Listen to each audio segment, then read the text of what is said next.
one comment I want to make, and I really want Trustee Brown to come back with us on is: do we have the right model, the right structure to be successful um, as a true DRS school? Um, because the way the model is going now is more of the charter side. I don't know if charter is the right move for us, but I do think as we're exploring where funding flows, how do we get those resources that our students need?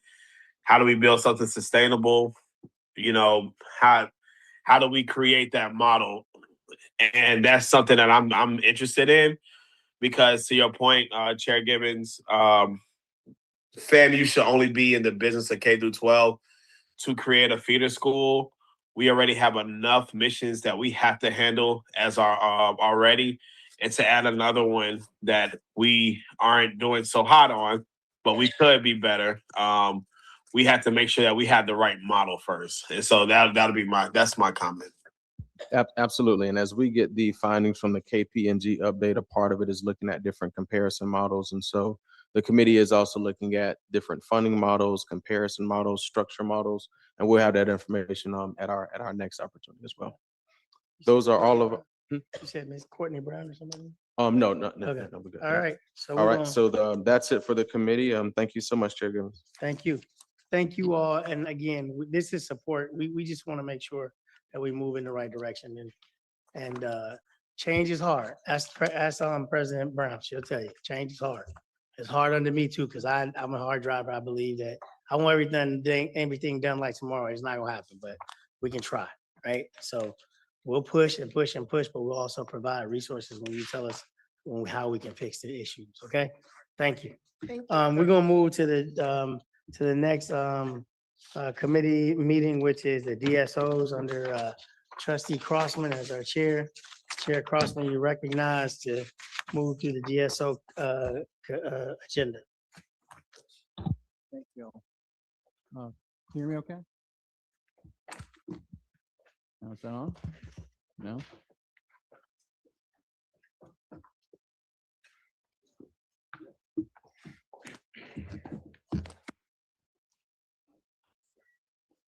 They're going to give No,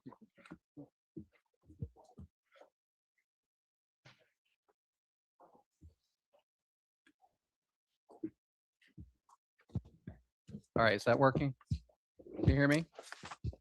No, that is working, is it? Yes. Yes? All right, I'm sorry, we're going to get started. All right, the June 11th, 2026 meeting of the Direct Sport Organization Intercollegiate Athletics Committee will now come to order. Mr. Nick, will you please call the roll? Trustee Crossman, Here. Trustee Gainey. Here. Trustee Gibbons. Trustee Harris. Here. Trustee Williams. Here. Trustee Young. Present. Mr. Chair, you have a quorum. Thank you. May I have a motion for approval of the minutes for the February 12th, 2026 DSO and Intercollegiate Athletics Committee? Can we move in a second? All right, moved in second. All in favor, say aye. Aye. Any opposition? All right, we've got several items to go through here. The next action item is the approval of the Family Foundation fiscal year 2025-26 operating budget amendment. Dr. Tatum Frederick will present this action item to the committee. Thank you, Chair Crossman. I'm requesting approval for the fiscal year 2025-2026 FAMU Foundation operating budget amendment, which was approved by the FAMU Foundation Board of Directors on May 29th, 2026. This amendment reflects a transfer of $250,000 from the FAMU Foundation contingency funds to support athletics at fiscal year end. The request will assist with operation obligations while maintaining compliance with the FAMU Foundation and university policies. Mr. Chair, I request approval for the fiscal year 2025-2026 Foundation operating budget amendment. Thank you. Are there any questions regarding this? Anybody? You okay? Good. All right. May I have a motion to approve the Family Foundation fiscal year 2025-26 operating budget amendment? So move. Okay. Well, got it. Second? Second. Okay. All in favor? Aye. Any opposition? All right, the next action item approved is the gift-related naming recommendation. Dr. Tam Frederick, please present this action item to the committee. Thank you. I am pleased to present a gift-related naming recommendation that was unanimously approved by the University Naming Committee on May 21st, 2026. This recommendation is associated with a transformational seven-figure gift commitment from a distinguished Florida A&M University alumnus, former Division I track and field student athlete, healthcare entrepreneur, and nationally recognized sports medicine professional. The gift will support the renovation, enhancement, and construction of the track and field house. Mr. Chair, I request approval of the naming committee's recommendation. I'm sorry, real quick, how big was that gift? 7 figures. And what's it for? Track and I field. think Trustee Brown are going to do a lap here afterwards, right? We're going to do that. We're going to do that. That is very exciting. I'm really pleased to hear about that. Are there any questions about this gift-related naming recommendation? And seriously, that's a big deal. That is a really big deal. Comment? Go ahead, please. I was gonna say, I don't have a question, but as a, former track athlete as well as trustee Crossman, I just wanted to tell the committee, thank you, and your work, VP Tatum Frederick. I ran at DRS, and then when I was at FAMU, I ran for a little while too. And to be able to have those things that are relating to those facilities for the athletes, it is absolutely needed. So thank you all so much for your hard work in that regard. Thank you. This kind of thing needs to go viral. Needs to go viral. So, 100%. Yeah. All right. May I have a motion to approve the gift-related naming recommendation? So moved. Second, thank you. All those in favor say aye. Aye. Any opposition? All right. Let's see. In accordance with the board trustee policy number 2008-05, the gift-related name operating action item will be presented to the full board of trustees this afternoon for consideration and approval on as a non-consent agenda item. The next action item is for approval of the DSO operating budgets for the fiscal year 26-27 for the FAMU Foundation and Rattler Boosters. Dr. Tam Frederick, please present the action items to the committee. Thank you. I present for approval the fiscal year 26-27 FAMU Foundation operating budget, which was approved by the FAMU Foundation Board of Directors on May 29th, 2026. This budget is also in your board material packets. The proposed budget totals approximately $6.82 million. In approving the proposed budget, the FAMU Foundation Board also approved a strategic reallocation plan, providing that should the president's salary ultimately be funded through state appropriations, the corresponding foundation resources will be redirected to support the Marching 100, athletics, and FAMU Foundation contingency reserves. This approach enhances the foundation's ability to invest in the key institutional priorities while maintaining strong financial stewardship and organizational flexibility. Mr. Chair, I request approval of the fiscal year 26-27 FAMU Foundation operating budget. Thank you. Are there any questions about the DSO operating budgets? All right. With that, may I have a motion to approve the DSO operation budgets? All right. All in favor, please by saying aye. Aye. Any opposition? All right, that moves forward. Let's see. I'm going to move to my update operating district model initiative to just before we turn the meeting. Chair So Crossman, I'm we sorry. have one more budget to approve. Oh, I did one more Yes, you said it in your opening. opening, so I'm gonna Right. go to the next one. Or do I need to make the next motion on that, or do you need Nope, to? I need to read. You go to and your then thing. we I'm do- sorry. yep. So I present to you the fiscal year 26-27 operating budget for the FAMU Rattler Boosters for approval. This budget is also in your board materials. The proposed budget supports the Boosters organization's missions of providing supplemental resources and advocacy for FAMU athletics. This budget has been approved by the Rattler Boosters and is presented in compliance with board policy requirements. Mr. Chair, I request approval of the fiscal year 26-27 Rattler Boosters operating budget. Okay, we have a motion for that, please. So moved. Second. Second. Thank you. All those in favor, please say aye. Aye. Any opposition? All right, now we're ready. Now we're Sorry ready. about that. No problem. All right, so I'm going to ask you to go ahead and do the, you and AD Davis to move forward with your reports to the committee. Is that okay? Absolutely. Okay, go ahead. Fundraising as of June 3rd, 2026, $15,626,295.26. As we move to look at new cash, $12,332,557.13. This represents 79% of our collection in new cash. Additionally, we have secured $3,293,738.07, represent 21% of our pledges and planned gifts. I want to highlight our planned gifts areas. This is the highest level of planned gift commitments we have seen, and it reflects an important shift in the work that our university advancement team is doing. It showcases how our team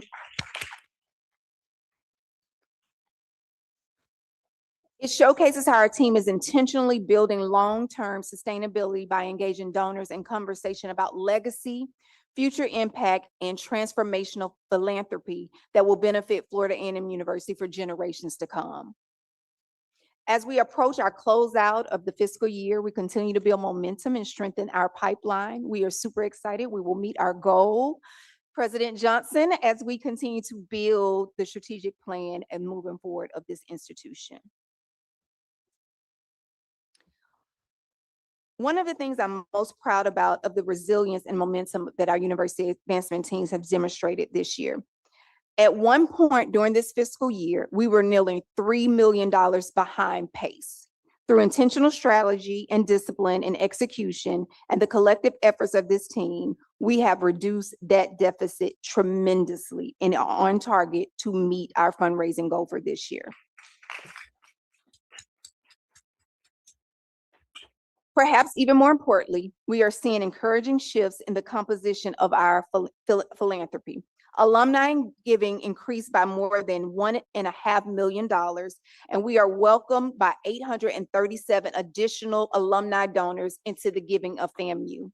Friend giving has also grew by more than $427,000, resulting in nearly $2 million in combined growth from individual donors.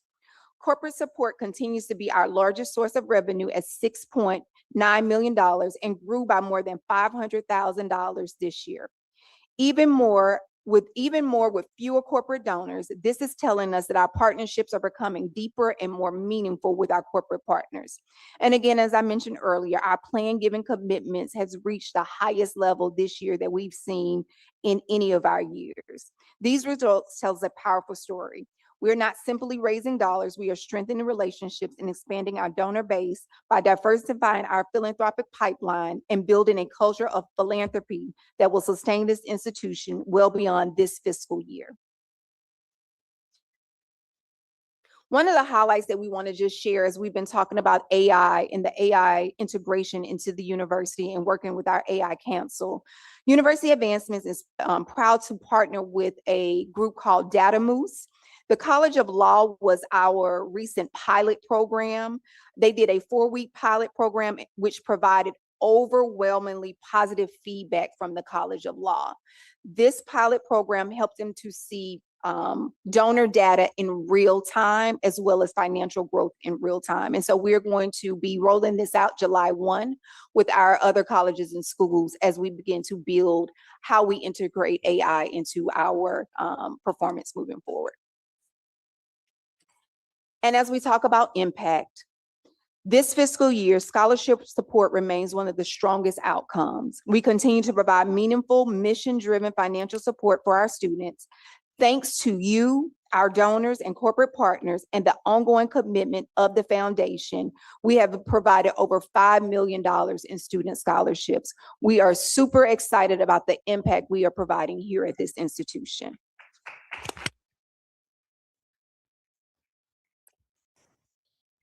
At this time, Mr. Chair, you all in your packets have our DSO updates, and I'm going to turn it over to AD Davis for athletic updates. Gotcha. Good afternoon. Good afternoon. All right. Good afternoon, Committee Chair Crossman, Chair Gibbons, President Johnson, trustee members, and others. Today, I will present FAMU Athletics Year in Review and introduce the strategic pillars that will guide long-term success for athletics.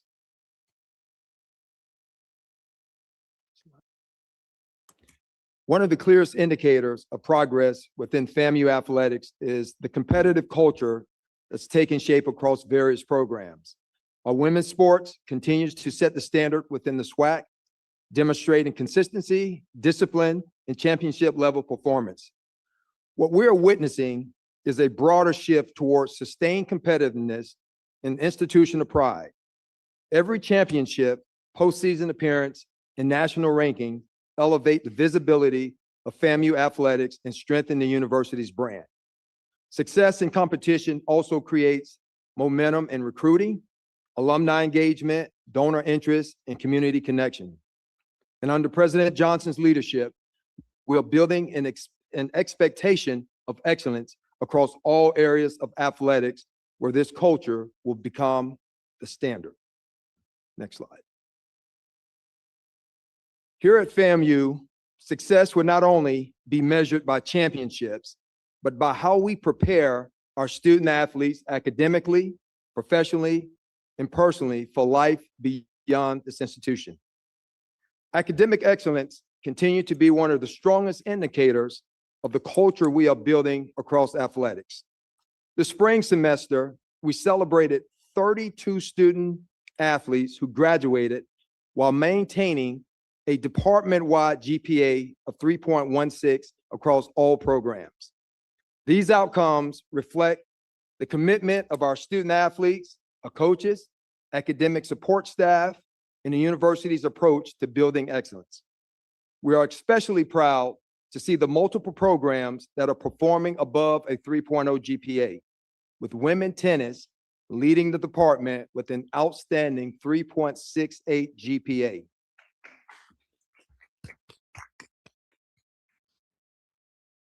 As previously stated, women's athletics continue to set a strong standard across the SWAC, while several men programs also have demonstrated continuous academic progress and competitiveness.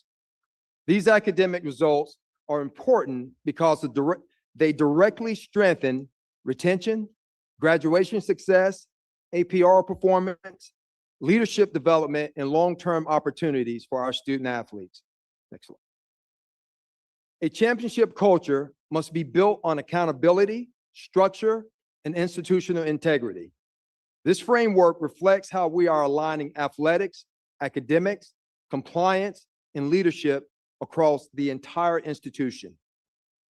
APR monitoring and academic oversight remain central priorities because student athlete success begins with the accountability, and we are building a culture where excellence is expected, accountability is shared, and leadership exists at every level within this department. Recently, President Johnson established the Academic Performance and Excellence Weekly Meeting, an initiative in response to NCAA Level II APR penalties received by our football program. This reflects President Johnson's mandated institutional approach towards academic success of every one of our student athletes. I would also like to take this opportunity to introduce Mr. Reginald Thomas. He's our new Associate Vice President for Athletics and Academic Excellence. Reginald joins us from the SWAC headquarters and brings extensive experience in NCAA compliance, academic support, and student athlete development. He has spent decades building the systems and structure that help student athletes succeed in the classroom, retain eligibility, and graduate. Reggie will lead the department's cross-functional collaboration efforts, and his leadership will be instrumental as we continue to strengthen our academic and compliance infrastructure. As we continue building a championship culture, institutional integrity must remain the foundation of everything that we do. Next slide. This slide represents our commitment to protecting the integrity of FAMU athletics while supporting student athletes' success as we continue to strengthen awareness around NCAA expectations, NIL guidance, eligibility standards, and institutional accountability. We're also focused on strengthening monitoring processes through consistent oversight and the use of TeamWorks, which is a platform to improve visibility and communications. Next slide, please. This next slide will highlight several programs that are helping to elevate our brand through our championship performance and sustain success. As we discussed earlier, culture is not built through words alone, but through accountability, results, consistency, and clear expectations. What is important to note on this slide is that these accomplishments spanned multiple sports, which speaks to the overall strength and direction of this department. We're competing at a high level while also building long-term sustainability and national relevance. Next slide. The next two slides will highlight the breadth of success that's taken place across athletics. Several programs achieved historic milestones this year, while others continue to build sustained championship momentum. Women's track and field is setting the standard, while softball won its first SWAC championship, leading to the NCAA regions. And women's basketball also achieved major breakthrough milestones. In May, our men's golf brought national recognition to FAMU Athletics through winning the Division I title at the PGA Works Collegiate Championship, which is widely considered the HBCU National Championship. Baseball and volleyball are demonstrating consistency and sustained excellence at the conference level.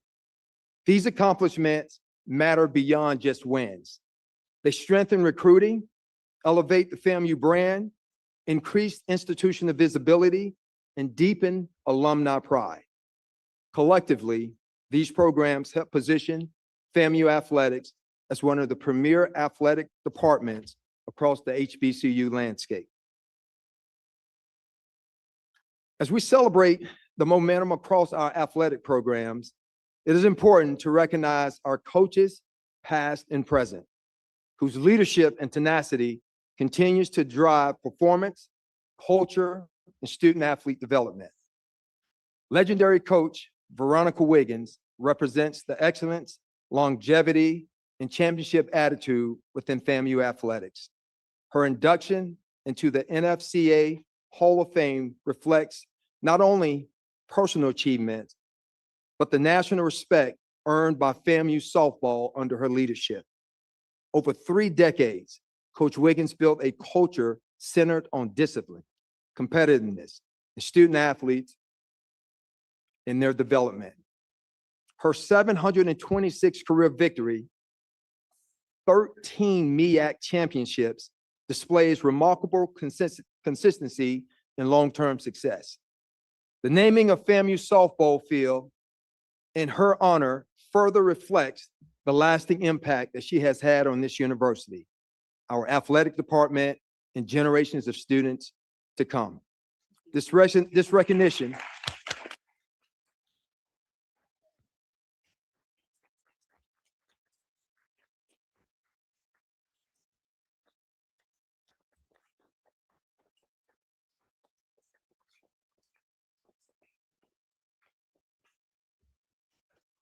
They couldn't wait till I finish. So glad to have you here, Coach Wiggins. Next slide. Coach Rudy Hubbard is synonymous with the rise of modern FAMU football and the championship pedigree that we have here. Under his leadership, FAMU football gained national visibility and established itself as one of the premier HBCU football programs in the nation. His success on the field was matched by his discipline, pride, and accountability that he instilled within this program. Coach Hubbard helped create a culture where excellence became the expectation, not the exception. His impact extended far beyond wins and losses. He helped shape generations of student athletes and strengthen the national identity of FAMU athletics. The championship standard and competitive culture that we continue to build are deeply connected to the foundation that Coach Hubbard established. His legacy remains one of the most influential eras in the history of Rattler athletics. Coach Hubbard.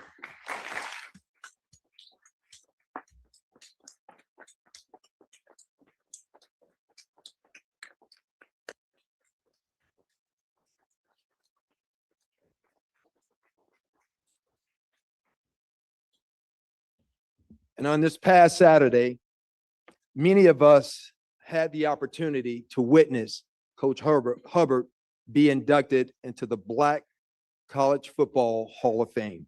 Congratulations, Coach.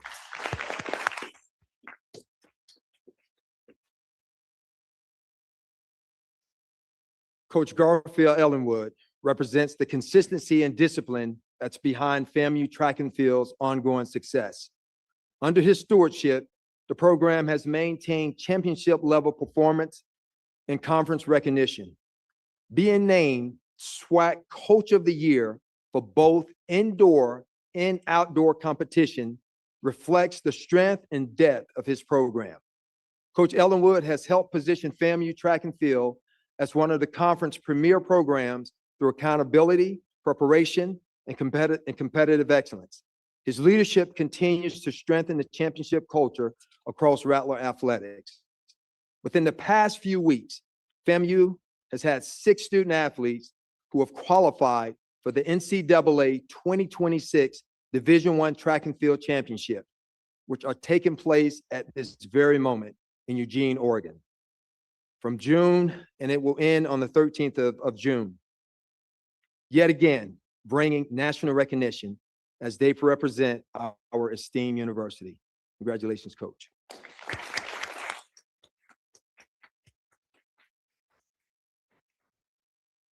Coach Quinn Gray has returned to his place that he loves, cherishes more than anything imaginable.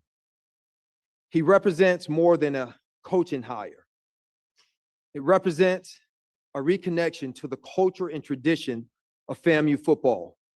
As a former standout quarterback and now the program's 20th head coach, Coach Gray brings both credibility and deep institutional understanding. His leadership is centered around accountability, discipline, player development, and restoring championship expectation. There is strong excitement and renewed energy surrounding the direction of our football program. Coach Gray's all-in mantra reflects the university's commitment to building sustained success both on and off the field. We're looking forward to these 12 games we have that are coming up. And as Coach Gray would recommend and ask all of us, make sure that we purchase our tickets. The season is about to begin. Next slide.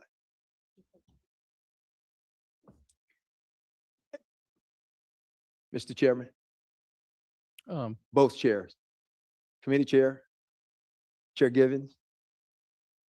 May I have our coaches and our guests to come up? Yes, Sure, yes, absolutely, yes. I'm the chair of this part. Yes, I'm saying yes, yes. that's true. He is chair.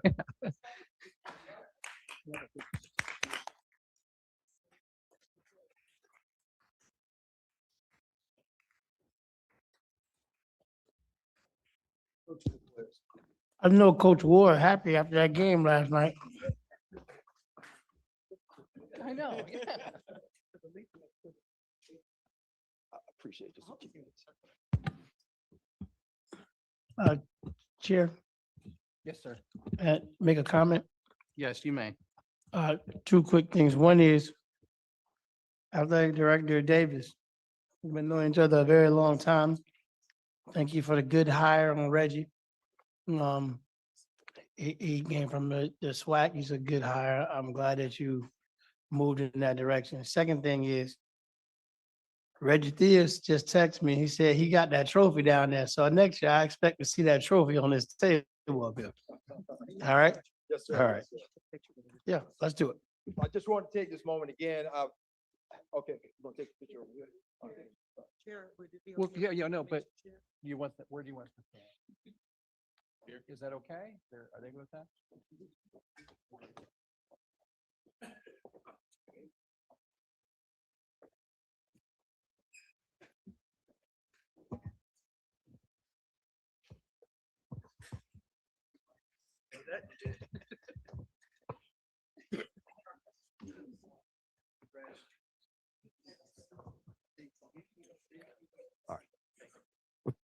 Thank you all. Know we got a baseball coach, Coach Shoup is in the house, as well as Coach Rice. Coach Bill, and Coach Daniel.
All right, I got you. There you go. If they don't- All right. If they don't stop.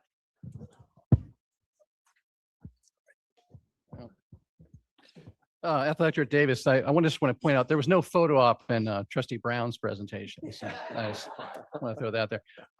Do you have anything more on your list? Do you have anything else you have to go through? Yeah, just I'll shoot, I'm gonna shoot through the. Okay, go Shoot ahead. this, Let's make yes. sure I get everything. Go ahead.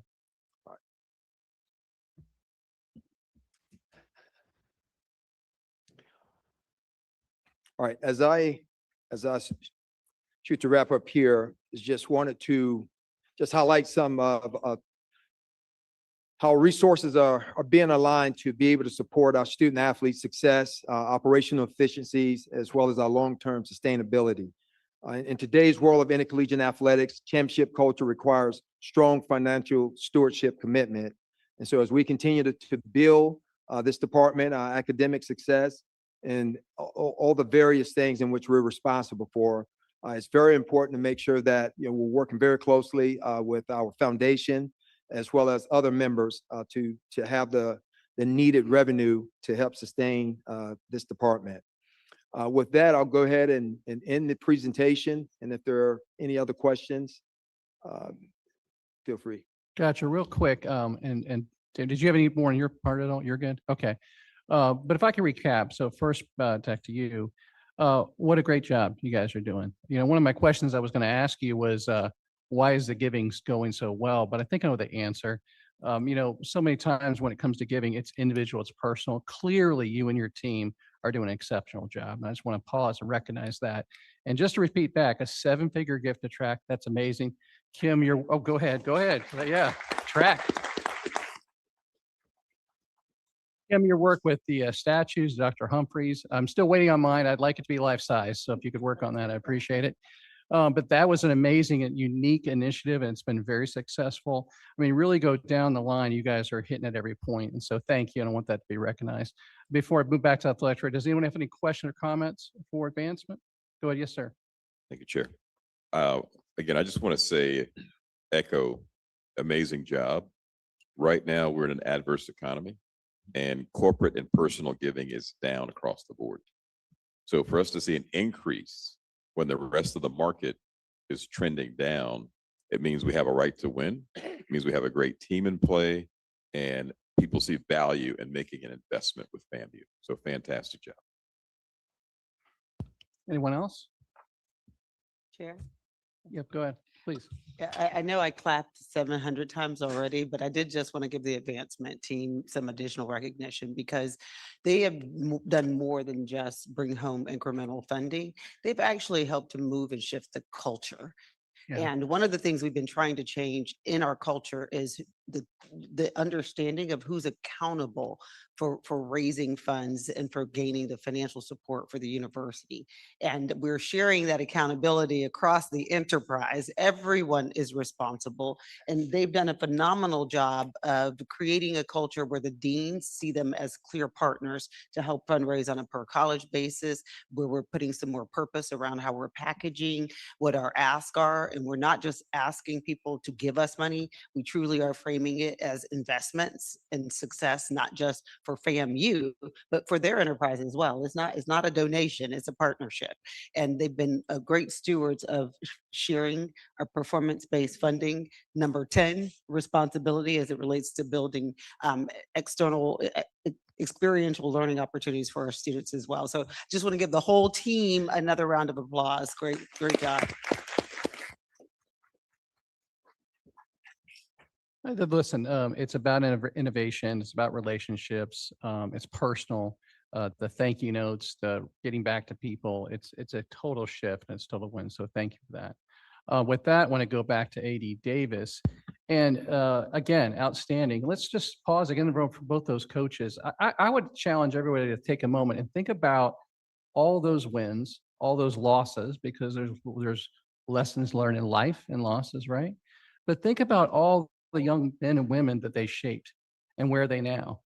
Well, they're graduates and they're professionals and they have families and they have children, and the lessons those two coaches put into them, they're putting in their families today.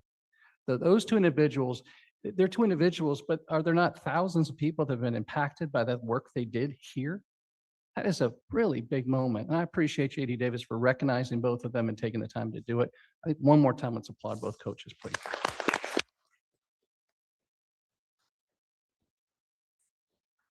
And then I love what you said about the well-roundedness of the athletic department. I don't like universities have just one sport and they're like terrible at everything else, Alabama. And, so the well-roundedness there is really, really good. And, what we know is that student athletes on an average graduate more often than traditional students with higher GPAs. Most do not go into their professional sport. Some do, but many do not. But the ones that go into different areas of the world, they tend to perform very well because they know about working through pain and hard work and things like that. So the consistency there. I follow the ladies track athletes on Twitter. They're doing great. And apparently they could be tutors and they're fast. That's just amazing, doing all well. So thank you. That is a well-rounded, exactly what we want to see, success in every area. Before we wrap up, I've got one more thing on my list, but anything for athletic director before I go on? Anything else? All right. With that, before I close out with the DSO and Athletics Committee meeting, I'd like to briefly acknowledge the civic work that has been undertaken through the One FAMU DSO Operating Model Initiative. Over the past 2 months, our consultant team, K6 Consulting, led by alum Chakisha Kidd, has conducted a comprehensive and thoughtful review of the Florida A&M University's direct support organizations. On behalf of this committee, I want to thank Ms. Kidd and her team for their diligence, professionalism, and commitment to engaging stakeholders, reviewing current operations, and benchmarking best practices from across the educational system. I did not want to work on this without her, and I did not work without her. She was absolutely exceptional. I always talk about she's the smartest person in the room. I believe that, and I'm just totally, give her a round of applause, Mom. Yeah, absolutely. I'm just very grateful, Ms. Kidd. This effort has been guided by a singular objective, identifying opportunities to strengthen coordination, alignment, and collaboration across the organizations that work tirelessly in support of Florida A&M University. The committee appreciates the thoroughness of this review and looks forward to receiving and considering the recommendations that Dr. Brandy Tatum-Fedrick will present to President Johnson and university leadership as the part of the next phase of the important work.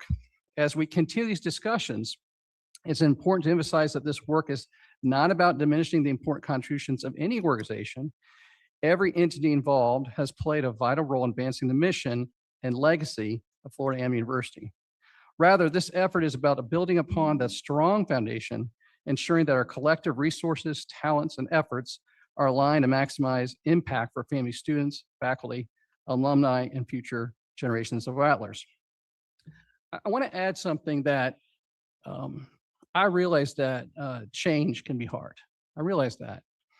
But I wanted to get you guys to think about something else for me in a minute. And that is, I was having dinner with some friends, we were having a conversation, and one of them said, remember Burdines? That's what they said. And they were like, remember Burdines? And I was thinking about that, and I was like, man, remember Kmart? Remember Sears? Remember Radio Shack? Blockbuster? These young folks, they don't know about Blockbuster. They don't even know, right? Those were great companies, right? And they're gone, right? What happened? Because sometimes things achieve greatness and then they go flat, right? And then they don't commit to change. And things that do not be open to change often die. It happens in for-profit, non-profit churches. So change is hard, but I want us to be mindful of what happens when you don't do that. And I would maybe submit a different word. A different word than change is maybe we should use the word innovation, right? Since this university was founded, I would say it's the best in our state in innovation. Over and over and over again, that's what this university has been about. There are two words that when it gets said, my spine kind of locks up, and those two words are Dean Mobley. I never met that woman, but I reverence for her and respect for her because what I know of her is historically when her name comes up. Was she innovative? Was she for change? Did she rattle cages and make things happen and move things along? In my mind, she seemed like a modern day Mary McLeod Bethune, right? So when we start moving forward, we think about innovation, man, I think about Shakisha Kidd. I think about Brandy. I think about our president. Those women continue that legacy of innovation. And yes, sometimes that can be uncomfortable, but it is what will help us achieve the greatness that this university deserves. So again, I understand it can be challenging. I would ask us to work together, embrace it, okay? One other quick thought. Sometimes during this process, there's been some concern about the process being pushed to being fast or with speed. And I just want all of you to know that one person driving that, that's me. I'm the one that's pushing that. So that's not to say that I don't believe in pausing. I've told the president if we need to pause, sometimes we should. What I want to remind you of, or just share with you why I think speed's important. First, because I'm a track guy and the speed's important, right? But the second thing is this. We have freshmen starting here in a few weeks, and it's about them. There's only one first semester freshman year, right? When I was getting my valet car last night, I was just talking to the valet for a minute, having a just nice little conversation. And I asked, how are you doing? And he goes, oh, we're so busy because it's orientation. And as soon as he said that, I thought about my freshman orientation. Charlie, 89, right? We were here, right? Do you remember what it was like to be in orientation? You do, don't you? You know, it was scary and exciting, right? So we have these young people coming here, and aren't we blessed to have them here? And this is their time. So I don't want to say to them, hey, I'm glad you're here. Wait, I don't want to do that. I asked Kim one time about giving. I said, what do you think about giving? What's the thing that makes you happiest? And she told me immediate unrestricted funds. And I said, why is that, Kim? She says, because we can help them right now. Didn't we talk about that? And that's what I'm talking about. So again, I apologize if I'm being too pushy sometimes. I just want you to know urgency is important to me. And I want to make an impact to these young people as fast as possible.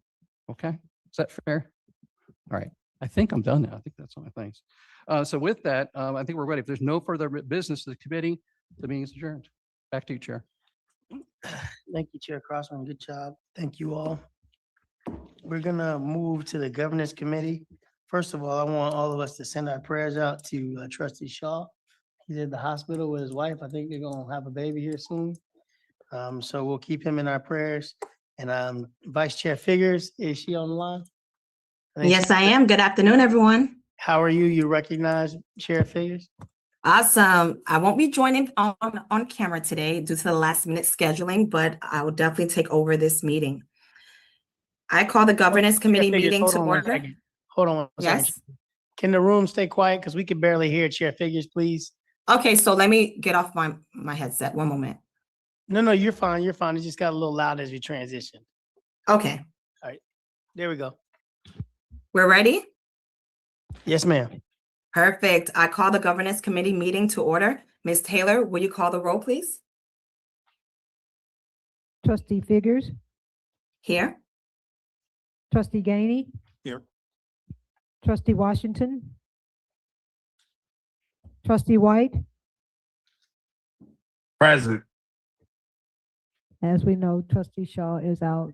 We have a quorum. Great, thank you. Our first action item is the approval of the February 12th, 2026 committee minutes as we posted on our website. Are there any corrections? No? Can I have a motion to approve, please? So moved. Great. Thank you. Do I have a second? Second. Awesome. Now we're going to the legislative budget request for 2027, 2028. VP Robinson and Provost Watson, you are recognized to discuss the legislative budget request process, our funding priorities, and legislative impact. Excuse me, Madam Chair Chair. Figures, Yes? we need to take a vote on the minutes. Okay, I'm sorry. So let's back up a little bit. Okay, so let's go ahead and take a vote on the minutes. Ms. Taylor, can you go through the roll?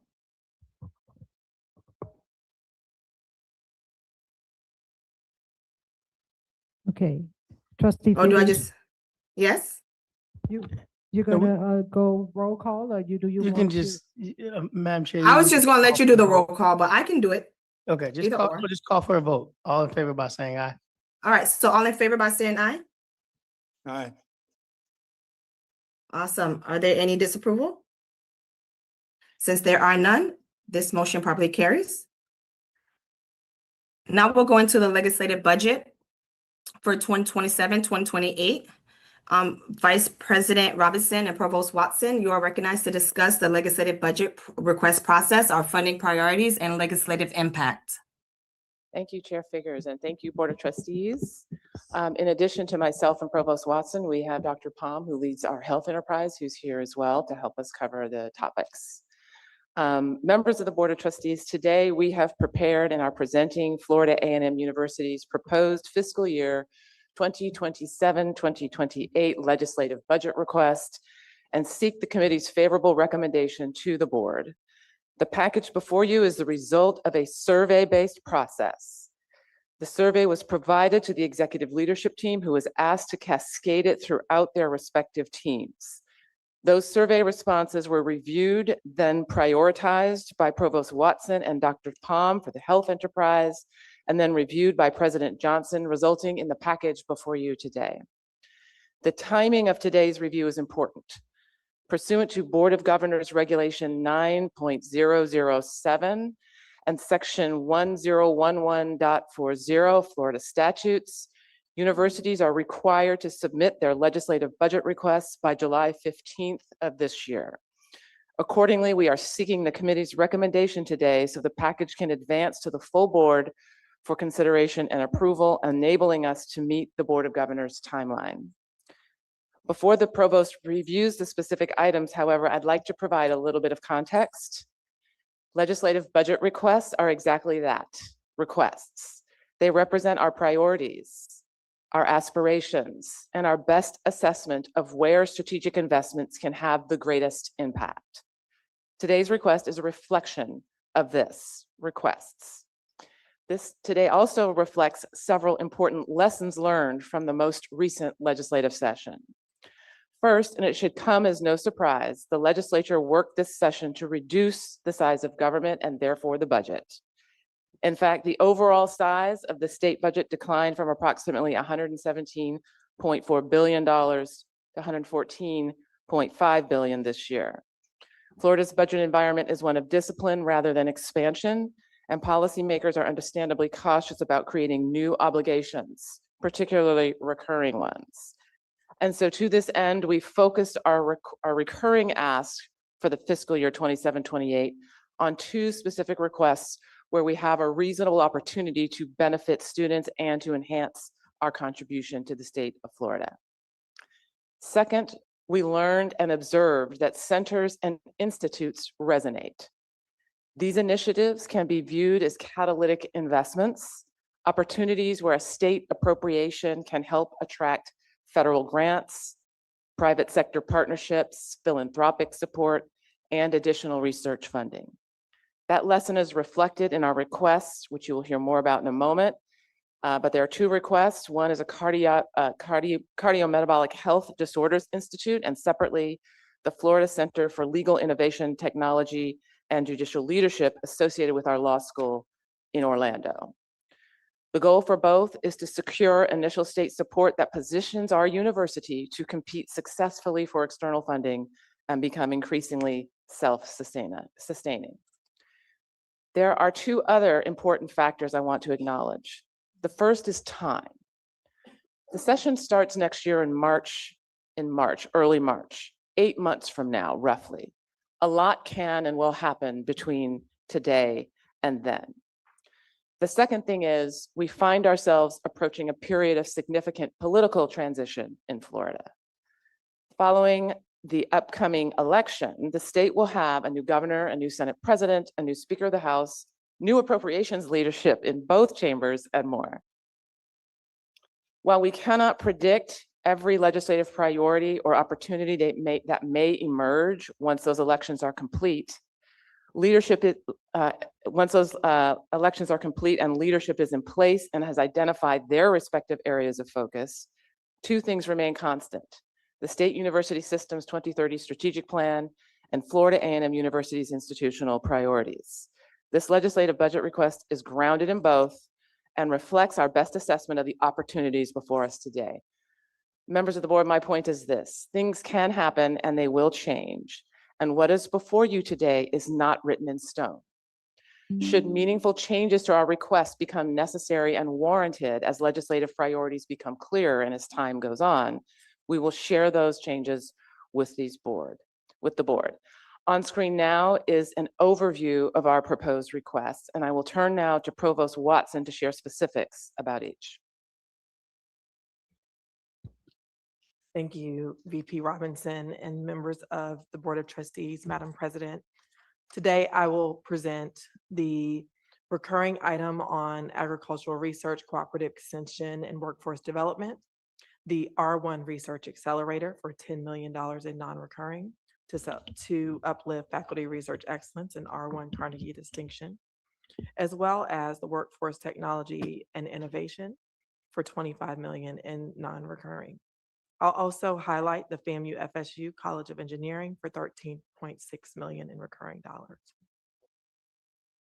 I'll start with the $6.5 million in recurring dollars for our agricultural innovation, workforce development, and extension excellence initiative. As Florida's 1890 land grant institution, FAMU plays a critical role in supporting one of the state's most important economic sectors. Florida agriculture contributes more than $270 billion annually to the state's economy and supports hundreds of thousands of jobs across production in agriculture, food systems, environmental management, agribusiness, transportation, and related industries. Continued growth and sustainability of this sector requires strategic investments in research, innovation, workforce development, and technology transfer. FAMU seeks the $6.5 million in recurring dollars to strengthen the agricultural research enterprise and expand extension services and enhance workforce development. A central component of this initiative is the expansion of research capacity by the recruitment of highly qualified faculty, research scientists, and extension specialists. These professionals would serve as the foundation for increasing external research funding, accelerating innovation, strengthening partnerships with industry and government agencies, and developing solutions to challenges affecting Florida's agricultural economy. The proposed investment will support hiring of 10 research faculty members with expertise in areas critical to Florida's agricultural competitiveness. Recognizing that these successful recruitment and retention of research talent requires adequate research support and initiative, including startup funds for faculty and scientists to establish laboratories, acquire equipment, implement field research programs, and launch competitive research agendas capable of attracting federal and private sector funding. I have several more initiatives under this recurring dollars, but I will stop for the agriculture and go on to the next unless there are questions.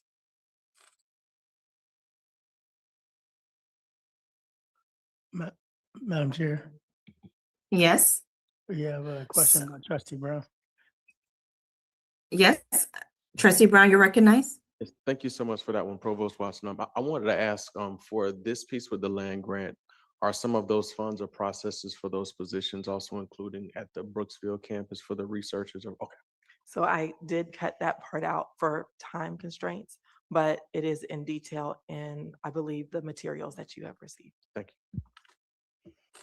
The next item. Okay, I'm sorry. just one quick pause. I'm unable to see the room, so if anyone does raise their hand to make a comment, can I please be notified? Yes, ma'am. Thank you. The next. Okay, you can continue. Thank you, Madam Chair. The next area is FAMU R1 Research Acceleration and Carnegie Classification Initiative. FAMU is strategically positioned to become the nation's next public HBCU to achieve Carnegie R1 status.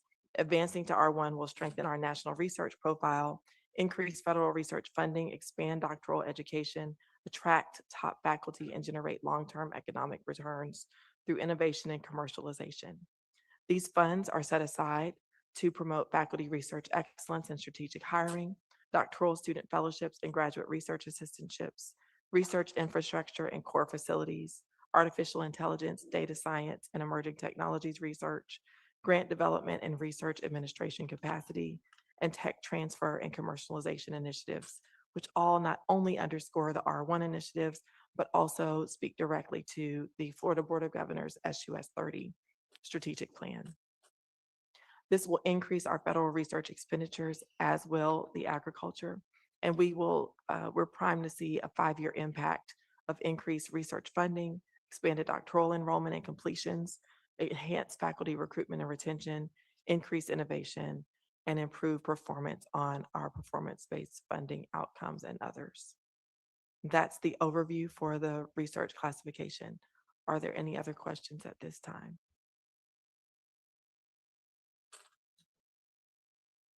Do anyone have their hand up? I'm unable to see it. Okay, I don't see anyone. Okay, you can continue. Okay, this is probably the most exciting because it aligns with some of the things that President Johnson shared in her first 90 days, and is truly underscoring the work that we're doing at the College of Law in Orlando. So this strategic Orlando economic development impact, I'm sorry, my eyes.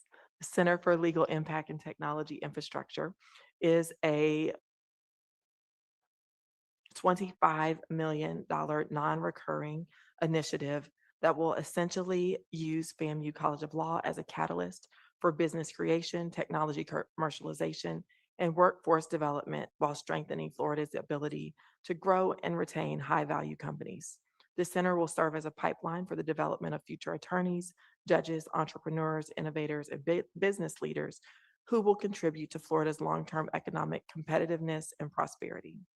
This is directly aligned with the state university system strategic plan and increase workforce production in high demand fields. This will expand experiential learning opportunities for our FAMU College of Law, strengthen our innovation around patenting, tech transfer, commercialization outcomes, all to support the economic development and industry engagement, preparing graduates for leadership roles in law, business, cyber technology, entertainment law, and entrepreneurship. It also will create a scalable model for connecting university-based innovation with private sector economic growth and job creation throughout Florida. That's the overview for the Florida Center for Legal Impact, Technology, and Innovation. And I can take any questions at this time. Do anyone have any questions? Okay, I see none. You can continue.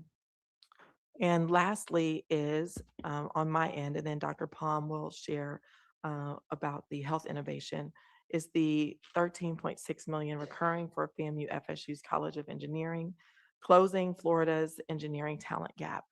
And we have anticipated cluster hires across both FAMU and FSU to strengthen the economic drivers for engineering and data infrastructure. This $13.6 million will close that gap by allowing us to complete more of those cluster hires, work to solidify the research that we've already done with our university research centers, and it will help us navigate into the future with engineering, technology, and innovation. The College of Engineering on the FAMU side has seen a 30% increase in the number of students that have enrolled. And currently, they are the highest number of academic drivers for R1 as their PhD production and application has doubled in the last year. So this will help support that and other federal funding initiatives that we're seeking. That concludes the overview of all 4 of those areas, with only 2 of them being recurring: the agriculture and innovation and the engineering talent gap. I'll take any questions at this time. Do we have any questions from members of the committee? I see none. You can continue. I'll turn it over to Dr. Palm at this time. Yes, good afternoon, Chair Figures, Madam President, members of the committee, members of the board. I will be going over the cardiometabolic health disorders. The FAMU Cardiometabolic Health Disorders Institute represents a high return investment in Florida's health, workforce, economy, and research competitiveness by addressing the full spectrum of cardiometabolic disorders, including hypertension, cardiovascular disease, stroke, obesity, diabetes, and chronic kidney disease and related complications that drives billions of dollars in avoidable healthcare costs and lost productivity each year. Diabetes alone costs Florida approximately $30.5 billion annually, while obesity imposes an estimated $30 billion in economic costs, including high medical expenditures for employers, households, Medicaid, Medicare, and loss of workforce productivity. The investment will establish a statewide institute that trains the next generation of pharmacists, nurses, allied health professionals, public health practitioners, and community health workers and chronic disease specialists, while expanding outreach in rural and high-need Florida communities. Through mobile outreach, telehealth, community screening, workforce certificates, clinical training, rural partnerships, and prevention-based care models, the Institute will reduce costly emergency and late-stage care, improve employee health and productivity, and strengthen Florida's healthcare workforce pipeline. Over 5 years, FAMU projects training 10,000 students, preparing 500 healthcare professionals annually, reaching 50,000 residents, completing 15,000 screenings, establishing partnerships in at least 20 counties, generating 15 to 20 million in external research funding, supporting clinical trials, and producing measurable returns through improved population health, stronger rural health infrastructure, expanded research innovation, and more than $50 million in direct and indirect economic activity over the next 10 years. I have the expected outcomes and investment on the screen as well, but I won't go through all those at this particular time. But that actually represents the Cardiometabolic Health Disorders Institute. Any questions?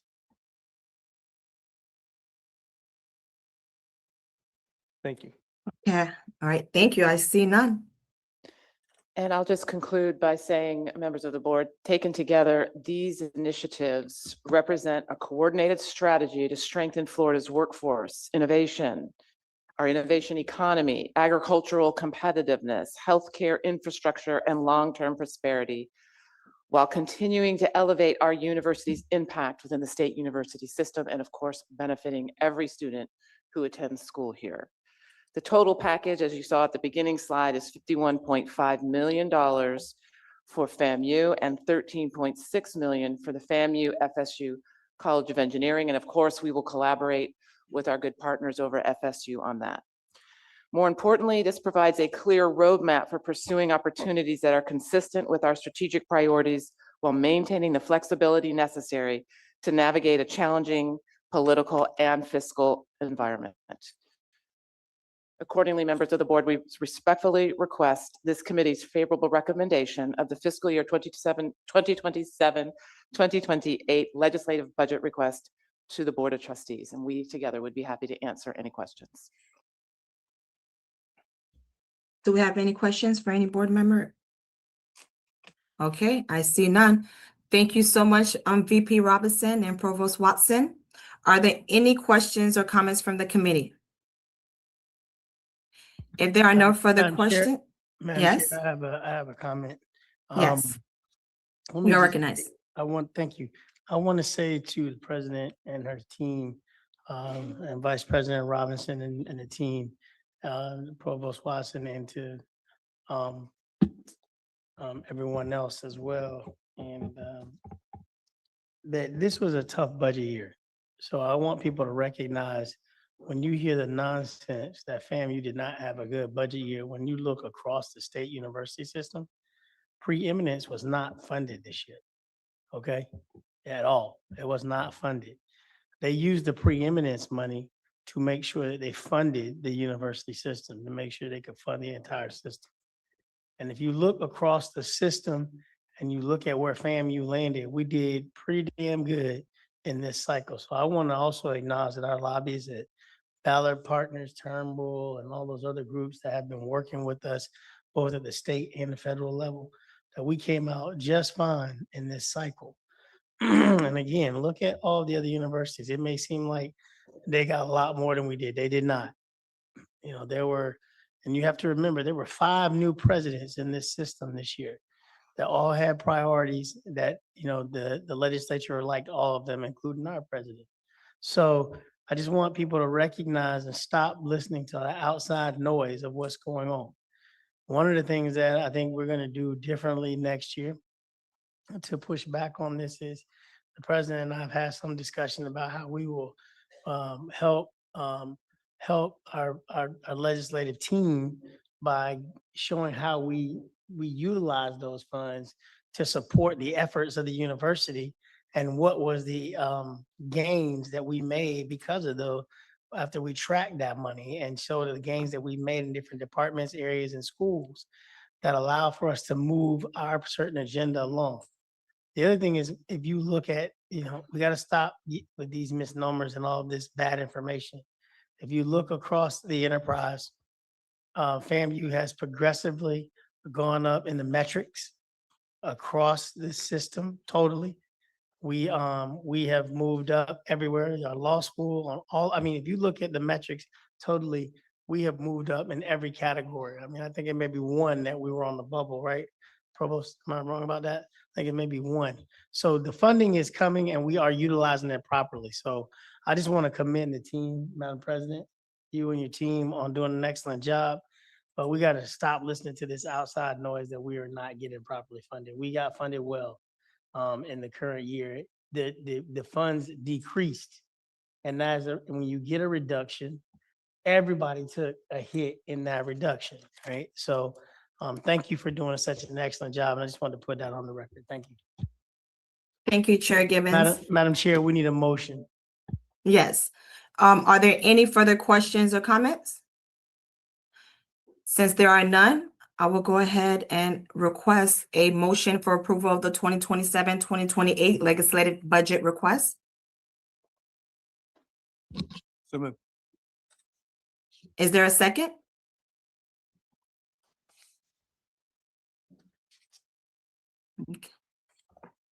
Okay, so I don't hear a second unless, Yes, have to be white if it's still online.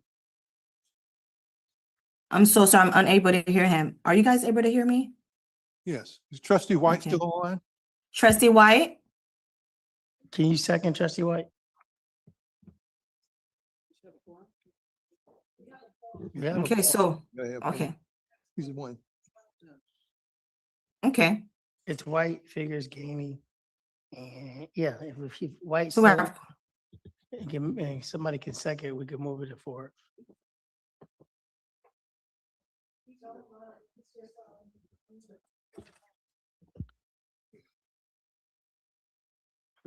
do we have a second? Am I able to second it?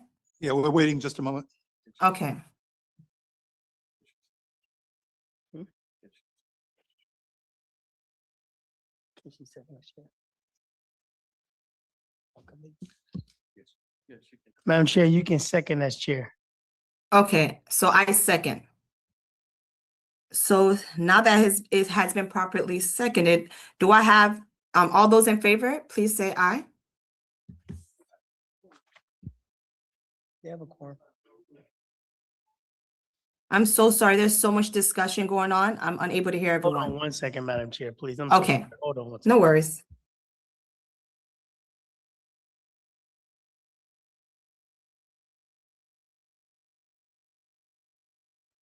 We're trying to find trustee White to make sure that we have a quorum. Okay, thank you. 'Cause he's online, but he's not responding. Yeah, he might be having audio issues. He might be in the bathroom. Probably. Is someone reaching out to It's not a trustee White? restroom, 'cause I think he's at home, so it's the bathroom, not a restroom. Okay. Is someone reaching out to trustee White? Yes, ma'am. Ms. Taylor and the staff is reaching out to him to try to get him, make sure he can respond really quick. Okay, I'll be on standby for a few minutes. All right, thank you.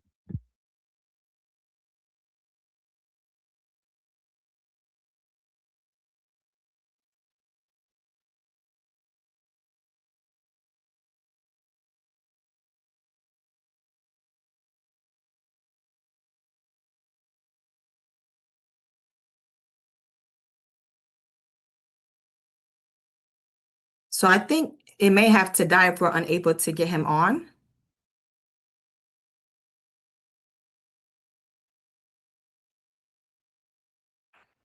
Is there any response from trustee White at all? They're trying to get him. Okay. So just make a recommendation and we'll put it, we'll take it off the consent agenda and vote on it in the full meeting individually. Okay, We'll take it as a recommendation from the committee. And we'll Okay. we'll leave it off the consent agenda and just vote on that one item outside of the consent agenda. thank Right. you, thank you. All right, so we'll go ahead and leave that as a recommendation and we'll move it over to the next agenda. So we'll go ahead and move on to the next agenda item, which is the informational items. Our next agenda item will be the government relations update. VP Robinson, you are recognized. Thank you again, trustee Figures. Today, I am sharing Florida A&M University's funding from the fiscal year 2026-27 General Appropriations Act as enrolled. As you may know, at the end of last month, the Florida legislature completed the work on the fiscal year 26-27 GAA during special session E, approving a state budget totaling approximately $114.5 billion. First, let me preface this by everything I'm about to say is not complete. While the budget has been passed, it has not been transmitted to the governor. And once that happens, the governor will have 15 days to act. The governor also has line item veto authority. Trustees may recall that prior to session, we anticipated a challenging budget environment. Legislative leaders entered the year focused on slowing spending growth and reducing the overall size of the state budget, which ultimately declined from, like I said earlier, $117.4 billion last year to $114.5 billion this year. Trustees, the 2026-2027 GAA represents one of FAMU's strongest legislative budget years in at least the past 5 years, totaling approximately $111,750,000, easy for me to say, in state investments supporting FAMU. Without question, as you can see on the chart, the largest component of FAMU's budget success is $91 million for Building C at the FAMU FSU College of Engineering, which is also the single largest named project funded within the state university system's fixed capital outlay budget this year. Funding for this building was identified by FAMU as our #1 priority in our submission to the Board of Governors last year, and was included on the Board of Governors PICO eligible projects submitted to the legislature. While funding to complete Building C rightfully deserves significant attention, the university's operational and directed program results are equally noteworthy. FAMU secured approximately $13.75 million in operational enhancement funded and directed program support, including $10 million in operational enhancement funding, $7 million of which is non-recurring, and $3 million of which is recurring. This is a particularly strong outcome that I will return to in just a moment. There is also $750,000 toward the launch of our Civic Engagement Institute, $1 million for the College of Agriculture and Food Sciences, $2 million for shared FAMU FSU College of Engineering research initiatives as well. Members of the board, last year was widely regarded as one of FAMU's strongest legislative sessions, which included $40 million for the FAMU FSU College of Engineering Building C, again last year. It also included $10.5 million for additional PICO projects and an agronomic study. And there was $15 million in operational enhancement funding for a total of $65.5 million. By comparison, this year's result, apples to apples, totals $111.75 million. Focusing specifically on operational support, last year the university received $15 million in non-recurring operational funding. This year, the total is $10 million, consisting, like I said, of $7 million in non-recurring with $3 million in recurring. That recurring component is particularly significant because recurring appropriations become a part of our university's ongoing funding base and continue into future years unless modified by the legislature. As a result, the $3 million recurring allocation strengthens our long-term financial position in a way that non-recurring funding cannot. Digging deeper into the $10 million operational enhancement this year, the allocation also ranks among the highest in the SUS, behind only Florida State University and Florida International University, and tied with the University of Florida. Looking at these operational enhancements from a per student perspective, which is precisely how some appropriators evaluate funding, I calculated the operational enhancement funding for each university using fall of 2025 undergraduate and graduate enrollment data. So FAMU's $10 million operational enhancement divided across approximately 10,000 undergraduate and graduate students amounts to roughly $1,000 per student. Using that same methodology, Florida State University's $26 million operational enhancement equates to approximately $590 per student, while Florida International University's $15.5 million operational enhancement equates to approximately $215 per student. And the University of Florida's $10 million operational enhancement equates to approximately $163 per student. While no two institutions are directly comparable, we all have a unique role to play. This perspective indicates the legislature invested in FAMU at a comparatively high level related to our respective enrollment levels. The bottom line is, while we did not receive everything we requested, this has been a successful year. The significant investment in Building C will unquestionably benefit FAMU students. Even without the Building C appropriation, FAMU experienced one of its strongest legislative sessions in recent history, which I take as a clear expression of the legislature's confidence in our trajectory. To conclude this portion of my conclude my update, as you know, this work takes a village. Please allow me to thank Speaker Perez, Senate President Albritton, and the entire legislative leadership team, along with Senators Roussan, Senator Davis, Rep. Franklin, Representative Tant, and all of the legislators' leadership that supported our efforts this session. I also want to thank you all as members of our Board of Trustees who are consistently engaged and inquisitive about this work and support our advocacy efforts, whether during FAMU Day or whether we ask for your assistance. I would like to also recognize Student Government Association, who kicked in hard during FAMU Day, so thank you for that as well. The National Alumni Association, and the many students, alumni, faculty, and staff who make sure our university's success is possible. And with that, Chair Figures, I'm happy to take any questions. Thank you so much, VP Robinson. Are there any questions or comments from the committee? No. If there are no questions, thank you so much for the update. We will now move to the next agenda item. One of this committee's responsibilities is to oversee performance evaluation processes of the board and the president. The policies and procedures outlined in subsection 10.6 of the board operating procedures are intended to promote consistency and objectivity in the board's approach to evaluating the president's performance and to codify for future reference the process. Section 1.0015G of the Board of Governors regulations require that the Board of Trustees to conduct an annual evaluation of the president, and that the chair of the board shall request input from the chair of the Board of the Governors, who may involve the chancellor, during the evaluation process pertaining to the responsiveness of the Board of Governors' strategic goals and priorities in compliance with the system-wide regulation.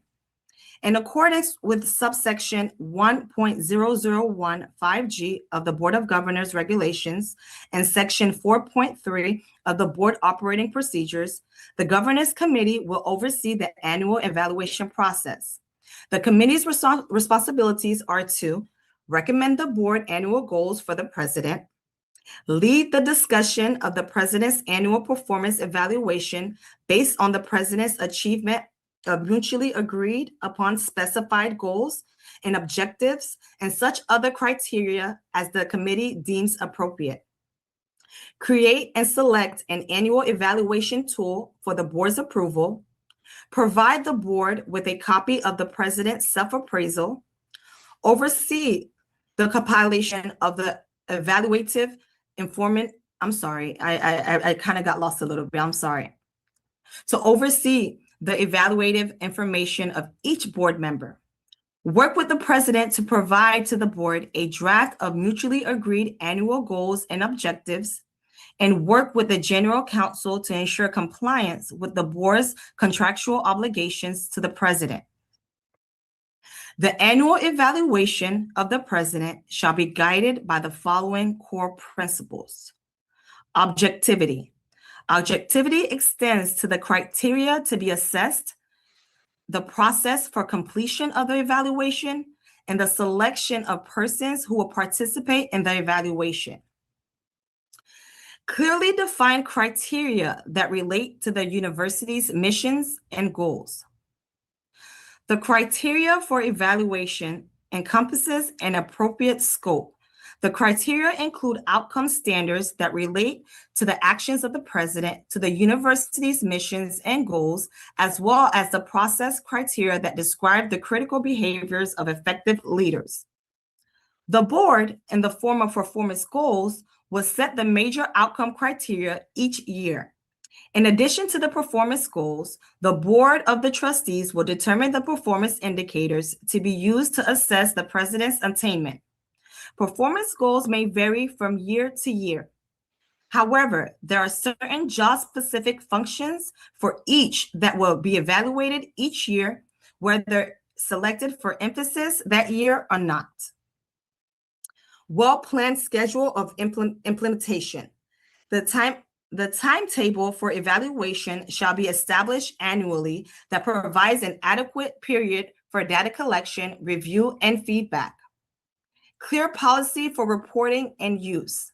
The governance committee shall be the point of contact for receiving and reviewing various types of information relevant to the job performance of the president. Review of the evaluation process. The governance committee will review and revise as necessary the evaluation process, procedures, and policy, and make recommendations for continuous improvement. Procedures of the annual evaluation of the president. Evaluation of the president will be performed on an annual basis required by the Board of Governors. Components of the evaluation include the president's self-appraisal, the compilation of results generated from responses of the president's annual evaluation form completed by the board, consultation with the chair of the Board of Governors pursuant to section 1.0015F of the Board of Governors Regulations, and the president's report of performance attainment made at the end of the fiscal year. The president shall submit a list of goals and objectives for the upcoming fiscal year to the board chair. The board's chair shall designate the goals and objectives to the governance committee. The governance committee chair will meet with the president to discuss the evaluation process, the president's proposed performance goals and objectives, and any feedback or suggestions by the president that may contribute to the evaluation process, the performance goals and objectives. The board, the president shall mutually agree upon the president's performance goals and objectives in accordance with the president's employment agreement. The president's yearly individual performance goals and suggested specific performance indicators shall be reflective of the long-term strategic goals of the university. The president's annual evaluation form. Between July 1st and September 30th of every year, the president's annual evaluation form, which contains specific and general performance rating scale items, will be distributed to and completed by the Board of Trustees. The trustees will also be provided a copy of the president's self-appraisal, the evaluation review and report. The governance committee will prepare a summary report using available evaluation data that consists of completed performance planning document, goals and indicators, and results of the president's evaluation form, specific and general items, and the president's self-appraisal. Payment of performance bonus. No later than October 31st of each year, the board shall take a vote on the payment of the performance bonus to the president. Upon approval by the board performance payment, such payment shall be paid within 60 days. The board's self-evaluation. The Board of Trustees Governance Committee Charter provides that the board will conduct a self-assessment annually. Additionally, the Southern Association of Colleges and Schools Commission of Colleges Principle of Accreditation 4.2G requires governing boards to regularly evaluate their responsibilities and expectations. This final item is a reminder that the timelines for the development of the president's goals, completion of our evaluation of President Johnson's, and the completion of our self-evaluation are provided to the committee materials. You will receive reminders from the staff as those dates approach. Are there any questions or comments from the committee? If there are no questions, is there any additional business before this committee? Any additional business or comments, Madam Chair asked? Okay, there being none, this meeting is adjourned. Thank you, Madam Chair. We'll move back real quickly to our regular agenda. We are about 30 minutes ahead of time. What's the pleasure of this board? Do y'all want to take a quick break or do you want to move to the board meeting? Because you know what I want to do. Let's keep going. All right, that's what I like to hear. Let's keep it going. Let's keep the party going. Yes. Wait, hold on. I'm looking at Mr. Lee over there. We good, Tony? You need to find a member? All right, Tony, I'm gonna give you 5 minutes. How about that? All right, we'll take a 5-minute break and then we'll get back into it. That's 5 minutes is serious 5 minutes.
Hello, let's come back together. I gave Tony Lee his 5 minutes.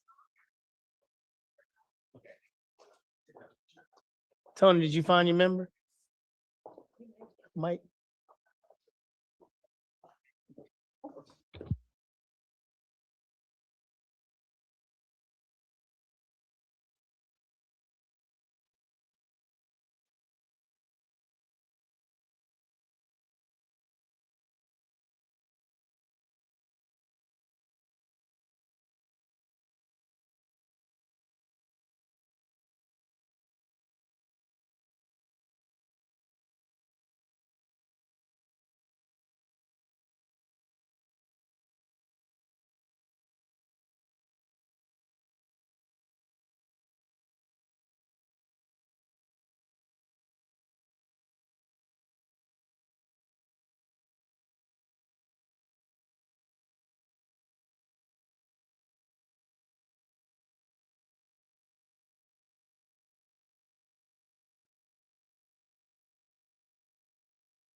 It's always trustee Brown, Ganny.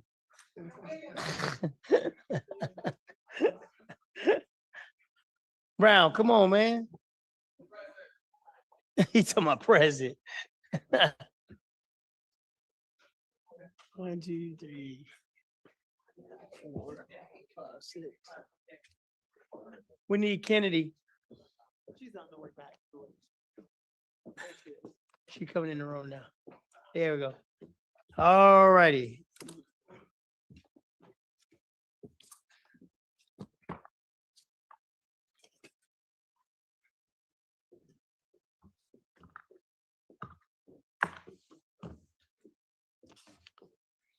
Oh, there she is. Okay. Good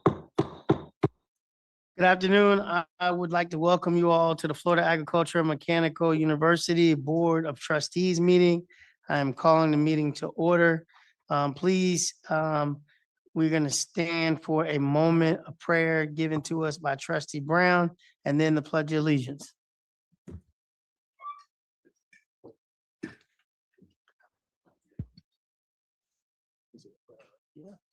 Dear Lord, we'd like to thank you for gathering this day. We'd like to thank you for the work of our board and for this university, God. We thank you for the board and our president and the university leadership. We ask that you guide us during this meeting, God, and that you let our work reflect the students. And while we're here, God, and as we continue to do the work of Florida A&M University, we thank you. In Jesus' name we pray, amen. Amen. I pledge allegiance to the flag of the United States of America and to the republic for which it stands, one nation, under God, indivisible, with liberty and justice for all. And now we'll have the rattler charge by President Johnson. I'm just kidding. Just kidding. You ready to go? We're gonna have to deviate from our agenda just a tad. At this point, we are going to take a motion. Do we have that motion written already, folks? No? Iris, you not ready? Okay, we'll come back to it. Ms. Kim, do we have any public comments? Ms. Taylor? Oh, I'm sorry. Can we have roll call? I'm sorry, I'm all over the place. Can you pull the board? Roll call. Trustee Brown, Present. trustee Crossman, trustee Figures, Present. trustee Gainey, Here. Chair Gibbons, Here. trustee Harris, Present. trustee Jones, Present. trustee Shaw, trustee Vasquez, trustee Washington, trustee White, trustee Williams, Present. trustee Young, Present. Chair Gibbons, you have a quorum. Thank you, Ms. Taylor. Are we ready or no?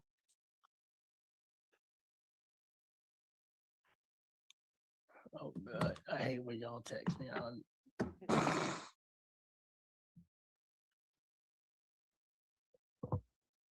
Hold on, ladies and gents.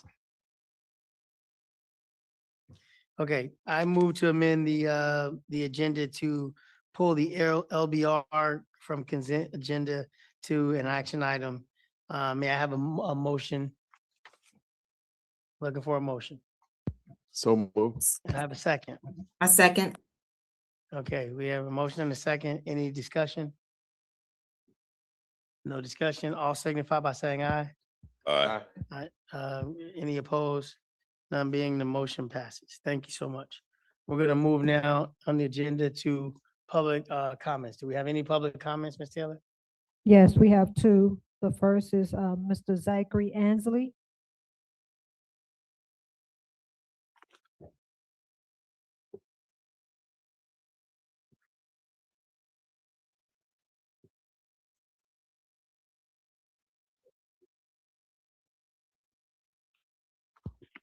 There we go. Good afternoon, ladies and gentlemen, and thank you to the board for allowing me to speak to you all. I am Zachary Ansley, a 52-year veteran of Florida A&M University and current president of the FAMU Rattler Boosters.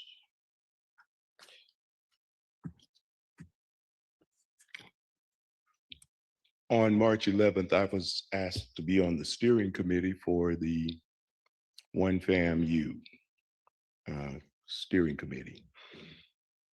And I was explained its mission, and its mission, if I can just synopsize it, is to do what I thought was appropriate, and I still think that, I believe it. That's to increase membership and donations for the boosters in order that we help supplement and support the athletic department. Speaking for the boosters as a DSO and only the boosters, we embrace that mission. We are not adversaries. We are one FAMU. My desire and the reason that I come before you today is merely to request that this initiative, as it progresses, is more embracing of the DSO's thoughts, ideas, and expressions. I think that those ideas are important rather than us being given a series of instructions that tell us what's best for us. It would have been nice, and I still think that it will be nice, and I do believe that this process will progress in a manner of cooperation. And as I said, we embrace effective membership and recruitment and soliciting of private and corporate donors. With that, we have heard just about everybody in here say that we love FAMU. And it is poetic, sounds good. But I learned when I was a little boy that love is not just what you say, it is what you do. I'd like to acknowledge President Johnson today, Mr. John Davis, and our head football coach. I asked them to show that they love FAMU and the Booster organization by just joining as a life member. And I bet you that you all would be surprised at how many folks that are in positions that foster everything good about FAMU that aren't Rattler boosters. So one of my jobs is to recruit booster members. So I listened to this board meeting today, and I know that a lot of our board members are corporate owners, and I ask that you all will join the life boosters as life members as well. Matter of fact, I bought you all an application. It's $750, but I told Mr. Davis, Coach, and I told Coach, and I told President Johnson, you can give as much as you like. Being that you are corporate owners, some of you, I'm going to ask that you show also your love by joining the boosters as a corporate donor. And those donors, of course, those donations, of course, are tax deductible. We also ask that you contact some of your friends and to tell them why you love this university and encourage them to join us. We need sponsors if we're going to help this university. So, as I said, I know I don't want to take up too much of your time. The One FAMU initiative, we have to make it a real initiative. Thank you, and I appreciate your attention. Thank you. Thank you, sir. Any comments from the board members? One more, we have I Colonel know, Ronald. but hold on, Kim, any comments from board members? If not, Ms. Tatum Frederick. Once we finish the One FAMU, I'll join as a life member when y'all get the One FAMU thing set up. Because we need to have that, we don't need to get into a long discussion. I will join as a life member, and I'm sure a lot of other board members will do that as well, but I'm committed to do that. Let's move to the next person. Colonel Ronald Joe. Corporate member for me, okay, all right, Madam President.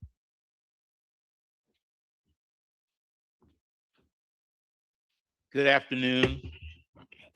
And with credit to Madam President and to members of the board, I realize it's late this evening, and that nonetheless that I hope you will bear with us because I think it's kind of necessary to say this.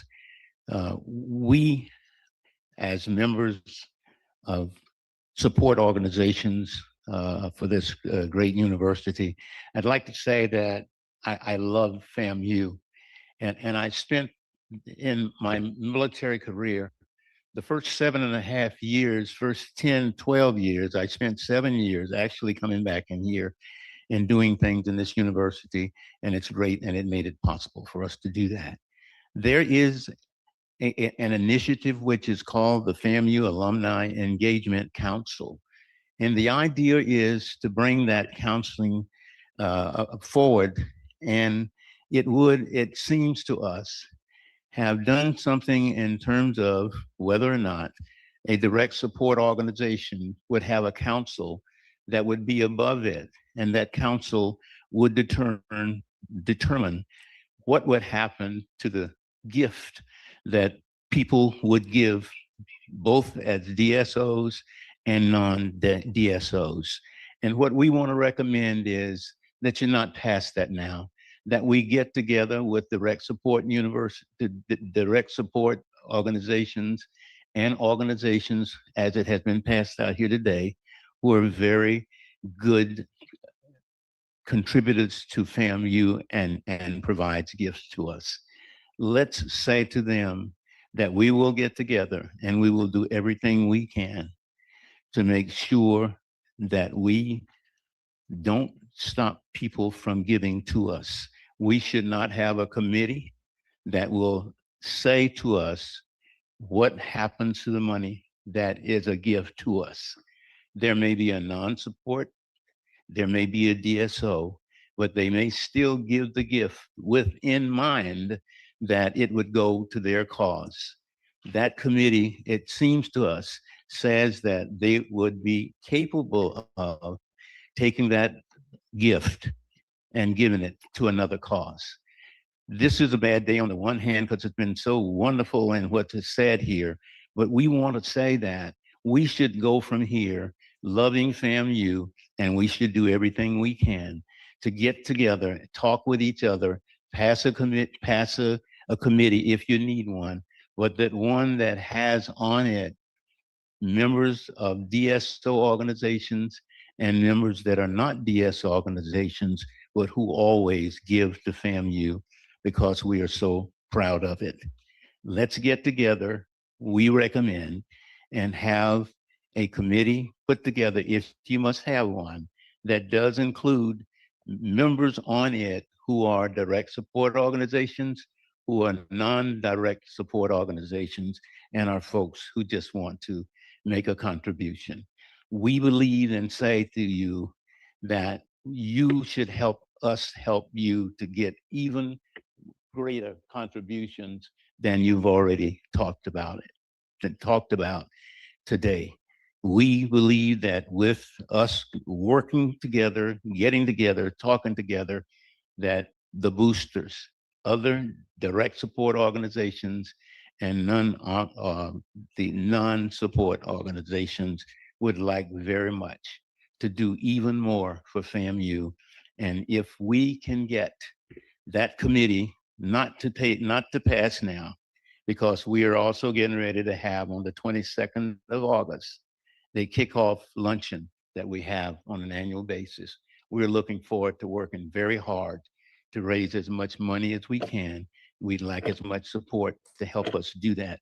And if you will hold off, we think, in the passing of that bill until we get through the 22nd of August, it will be something that will be very valuable for all of us. And we can prove to you that we too, the boosters, the non-DSOs and DSO organizations can work very hard to increase the amount of money that we give to Florida A&M University as gifts, because we love it and we want it to be continuously the best. I was going to say the best university on the planet, so I'll go ahead and say that.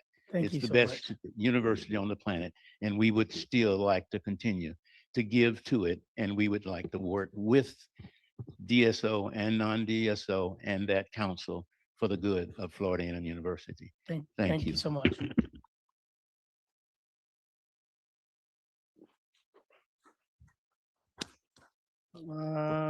Okay, so that was a public comment. We are going to move to the video. Alonda?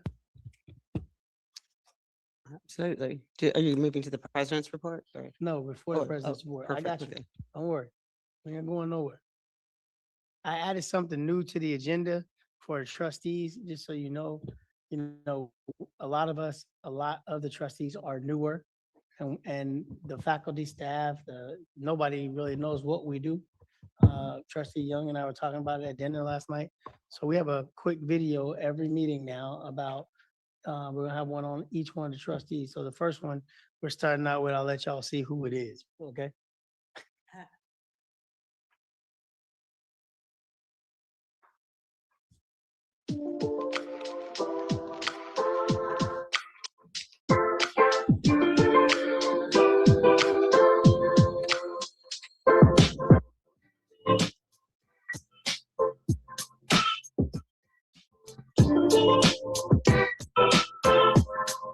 Greetings, everyone. I am Hannah Kirby, a recent graduate of Florida A&M University, and I have the honor today of speaking with Trustee Crossman. Trustee Crossman, if you would, please just introduce yourself, give us your title, and let us know how long you've served on the FAMU Board of Trustees. Sure. It's great to be with you, Hannah. I am John Crossman, and I am the president and founder of Crossmark, which is a real estate investment company. And I'm also the founder and CEO of Crossman Career Builders, which is a business consulting firm. And I've been on the board for about 3 years. Well, my dad was a pastor and civil rights leader. And in 1970, he was given the nickname the Bridge Builder for his work in the civil rights movement.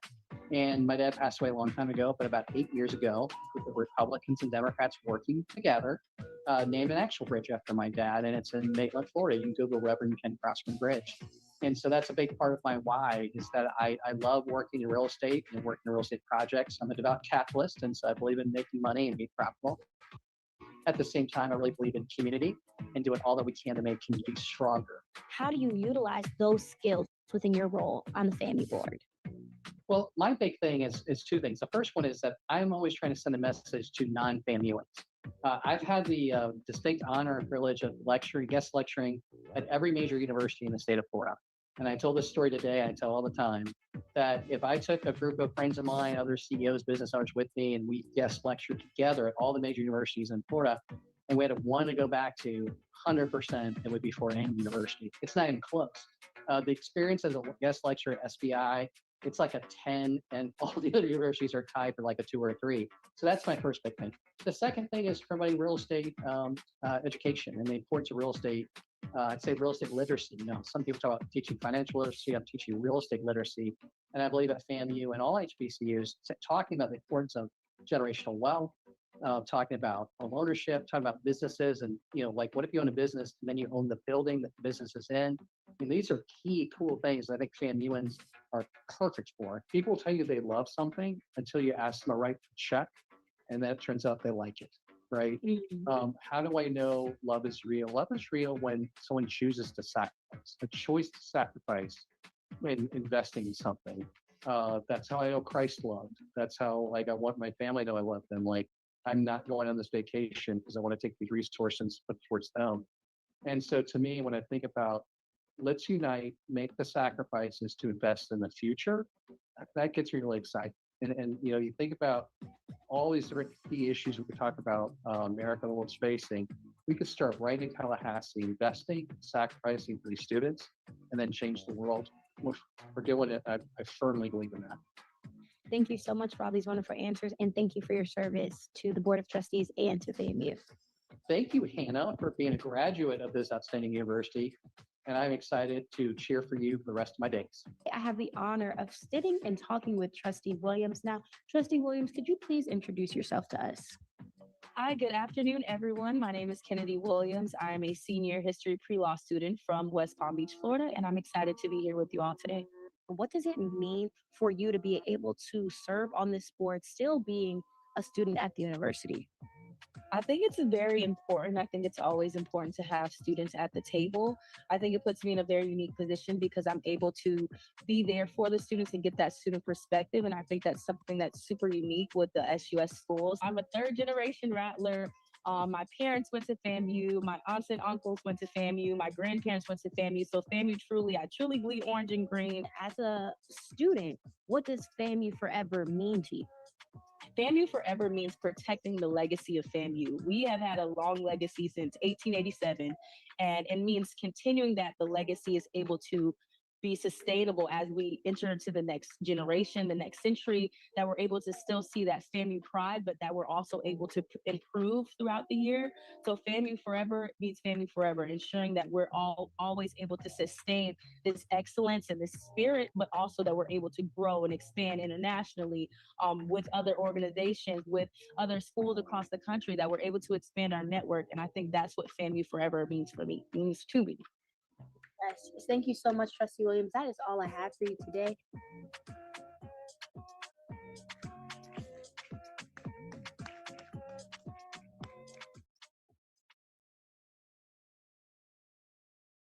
Dr. Thomas, thank you to you and your staff for putting that together. I really appreciate it. It is exactly what I wanted to do so that these board members can get to know about each and every one of them. And we can get to know a little bit more about each other. So, and our staff and faculty will know more about what we're doing. Kennedy, thank you, and Trustee Crossman for being the first two. Trustee Crossman is one of the finest men that I know. And I didn't pick him first because he was white. I didn't pick him. So I'm just letting y'all know it had nothing to do with that. So we're gonna move on to the president's report. Madam President. Thank you, sir. And you've done a great job with your Jedi mind trick, getting us very far ahead of the agenda. I'm going to try not to ruin it. So good afternoon, Chair. And I had to go before you because I hear you got special guests and all I kinds of do stuff have a today. special guest, and I'm that's all kind of extremely crazy, right? excited about her. Yes, absolutely. I do want to start by first reiterating Vice President Robinson's report from our Government Affairs Committee, and again express FAMU's gratitude to the legislature and to the governor's office for supporting critical foundational investments that we really need to help drive our mission forward. I know that we're not through the process. I trust that the governor will appreciate the value of the return on those investments as they consider the final approval of the recommended budget. I also just want to acknowledge my appreciation for the opportunity we have to do this work together. I know that I'll talk about a lot of things that have happened across the campus, but just know that even when I use I mean we, and when I mean we, it includes each of you. And I'm very excited to have you all as partners in advancing this institution. And so we'll start with a brief video highlighting some of our campus activities since our last board meeting.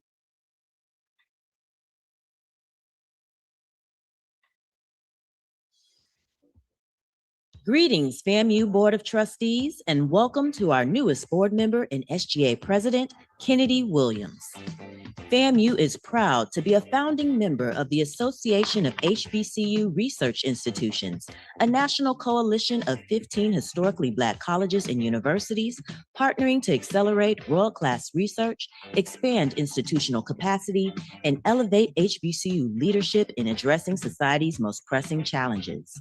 Member institutions will collaborate to increase the number of HBCUs achieving the notable R1 Carnegie classification, which is the highest designation for research activity. In celebration of America's 250th anniversary, students demonstrated creativity, critical thought, and civic engagement through FAMU's America 250 Essay Contest. Hosted by the Division of Academic Affairs and the FAMU Writing Resource Center, students examined America's past, present, and future through original essays and digital media presentations, exploring the themes of how identity, justice, opportunity, and progress will shape the next chapter of the nation's history. FAMU's annual 1887 Strikes Day of Giving raised more than $559,000 during 1887 minutes of collective generosity from 2,455 donors, of which more than 1,400 were first-time donors. Thank you for supporting student success. Days later, the FAMU community, friends, and advocates gathered to celebrate the installation of our 13th president, Marva Brown Johnson, during a university-wide investiture ceremony themed FAMU Forward, Advancing Excellence. Surrounded by family, elected officials, and representatives of the academic community, Johnson took the oath of office, pledging her steadfast commitment to faithfully execute FAMU's mission. The FAMU College of Agriculture and Food Sciences and Duke Energy Florida held a ribbon-cutting ceremony to officially unveil the Rattler Renewable Energy Center. This 74.9 megawatt solar energy site is located on 800 acres of land leased by FAMU's Brooksville Agricultural and Environmental Research Station, creating a powerful partnership between agriculture and innovation to benefit our students, neighbors, and the state. FAMU faculty and staff convened for a comprehensive strategic planning session designed to help shape the university's next era of institutional excellence and innovation. The day-long initiative brought together campus leadership and representatives from JP Morgan Chase to explore emerging trends in higher education, workforce development, artificial intelligence, and strategic accountability. Happy 80th birthday to the incomparable Marching 100, a band that continues to innovate and elevate the FAMU brand on national stages. This semester, the Marching 100 was tapped by Lionsgate Films to celebrate the legacy and artistry of Michael Jackson with a tribute performance leading up to the premiere of the biopic Michael. Meanwhile, invitations soon followed to perform with rappers Ludacris and three-time Grammy-winning FAMU alumnus Common, who called on his favorite marching band to perform Victory, the official theme song for the NBA on Amazon Prime. More than 1,200 ecstatic graduates turned their tassels to officially become alumni during FAMU's spring commencement ceremonies. Two powerful industry titans imparted pearls of wisdom and financial support for the College of Love and Charity. TIAA CEO Tashunda Brown Duckett and FAMU's own Omar Goff, end-to-end commercial leader of Head & Shoulders North America, both pledged $100,000 to help FAMU students reach their higher education goals. Goff's gift was also matched by his friends, Mael founders Melvin and Monique Rodriguez, demonstrating the power of FAMU connections. In closing, this report is presented in memory of Dr. Castell Vaughn Bryant, the first female interim president of Florida A&M University, who was laid to rest with a presidential homegoing ceremony in Lee Hall Auditorium. We honor her leadership as a trailblazer whose legacy was defined not only by the barriers she broke and the institutions she led, but by the faith, humility, and servant leadership that guided her life. The university continues to move forward, focused on student success, institutional excellence, and shaping the future of Rattler Nation. For Florida A&M University, I'm Dr. Alonda Thomas.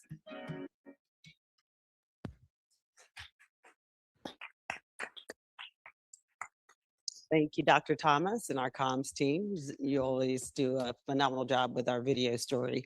As you all may have noticed when you were walking into the grand ballroom today, and just as you heard in the video that was just played, FAMU is celebrating America's 250th anniversary. And we recently hosted an essay competition, and the lobby posters that you see featured in the hallway as you come in are from the essay contest winners who added their voices to the 250-year-old conversation and about what freedom means, who it belongs to, and what it still stands for. So if you didn't get to pay attention to them on your way in, please make sure that you get to look at them on your way out. And I want to thank again the Office of Academic Affairs and the Writing Resource Center for hosting this activity.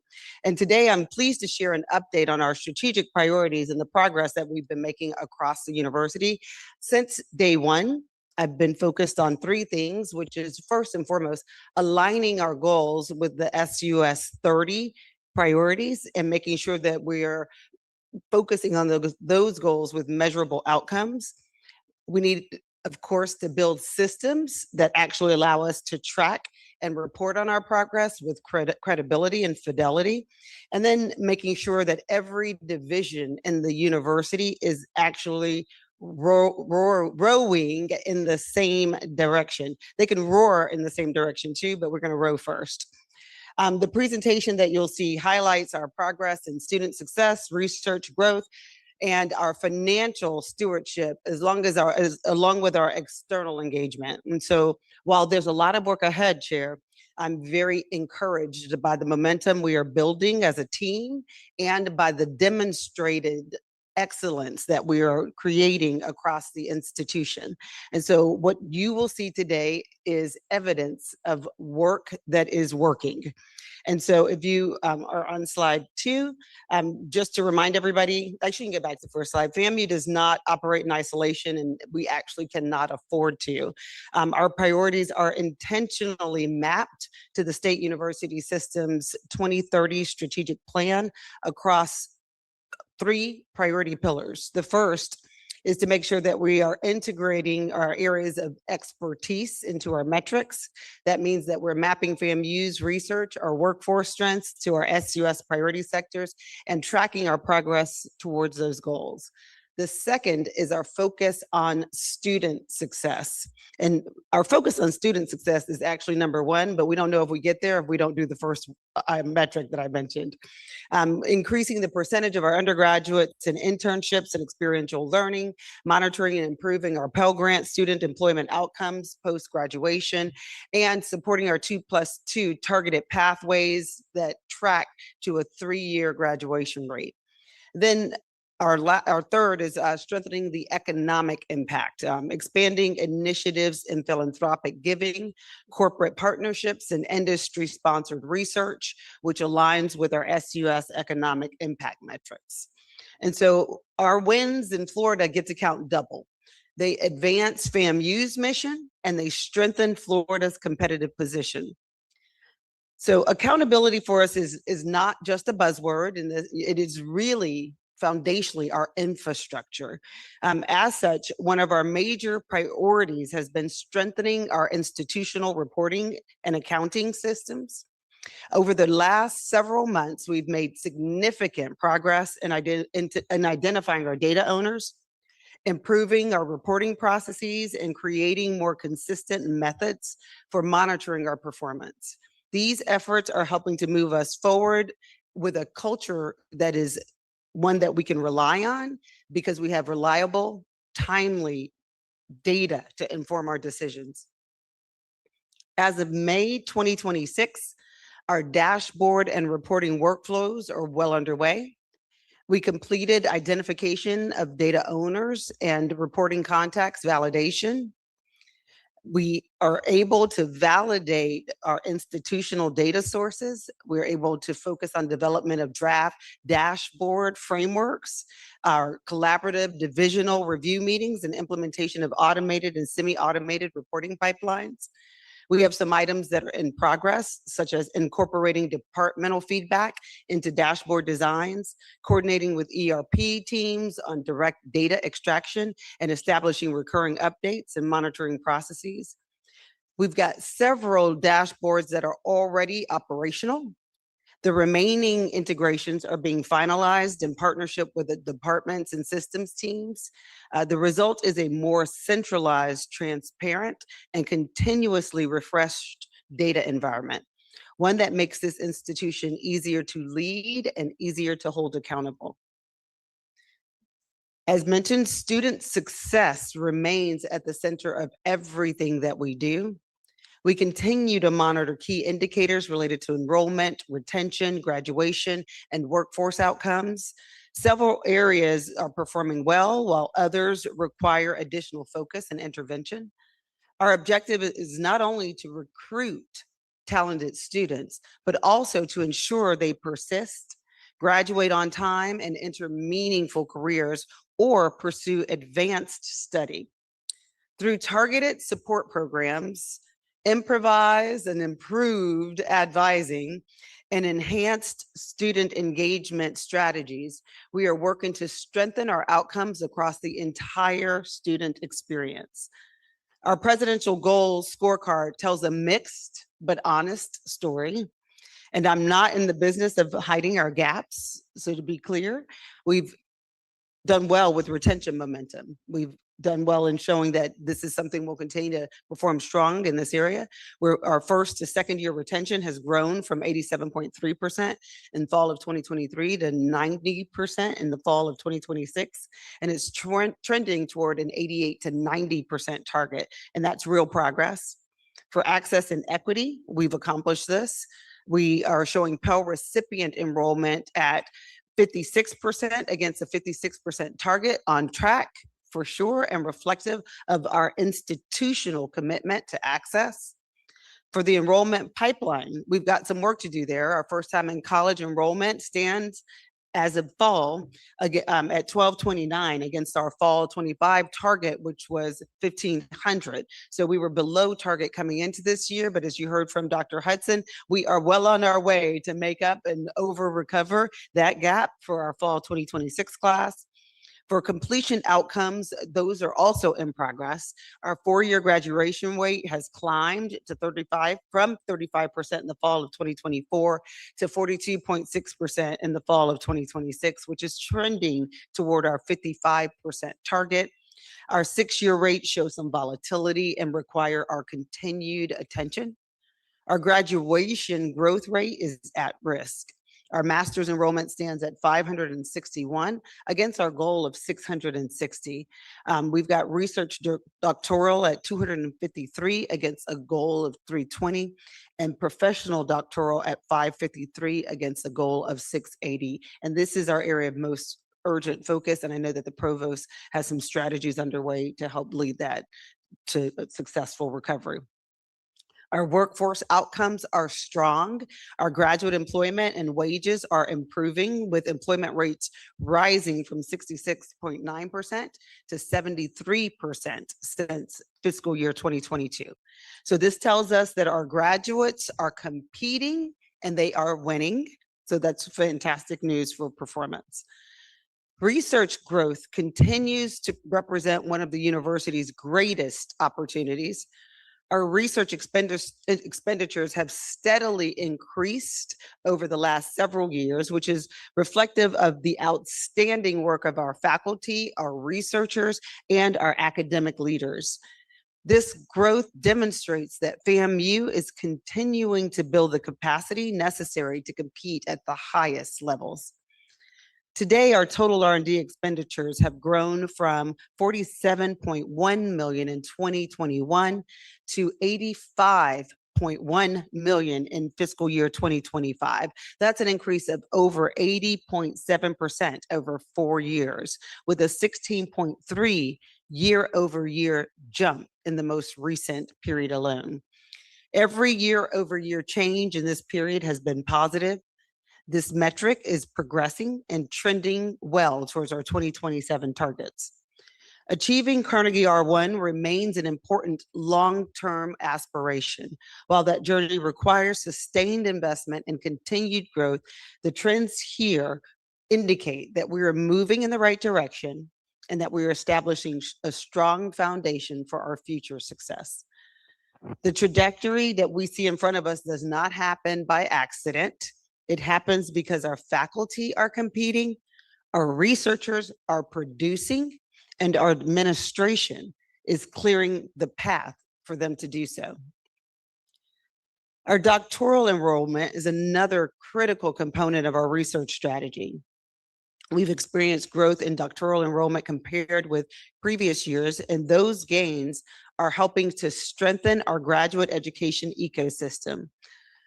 Although additional increases will be needed to achieve our long-term targets, we are encouraged by the progress that has been made. Moving forward, we will continue investing in programs, faculty support, and research opportunities that attract and retain high-quality doctoral students while supporting our broader R1 readiness efforts. One of the most significant research developments this year is FAMU's role as a founding member of the Association of HBCU Research Institutions, affectionately known as ARI. ARI is a national consortium developed in partnership with the Association of American Universities, which is the highest level of research. This is one of the most prestigious higher education bodies in this country. That partnership gives FAMU direct access to the best practices from the nation's leading research institutions and universities. It creates expert guidance for our R1 Carnegie classification roadmap, and it creates a national platform for us to pursue large-scale federal research funding. ARI launched in April of 2026 in Washington, D.C. with strong national media visibility and with a successful inaugural research symposium. As a founding member, FAMU is not merely participating in this network, we are shaping the direction and the priorities of this network. ARI directly accelerates our R1 timeline by expanding our doctoral production, increasing our research output, and positioning FAMU within a national HBCU research infrastructure that is built for the long game. The board can expect regular updates on our R1 metrics, our RE funding outcomes, and our partnership developments.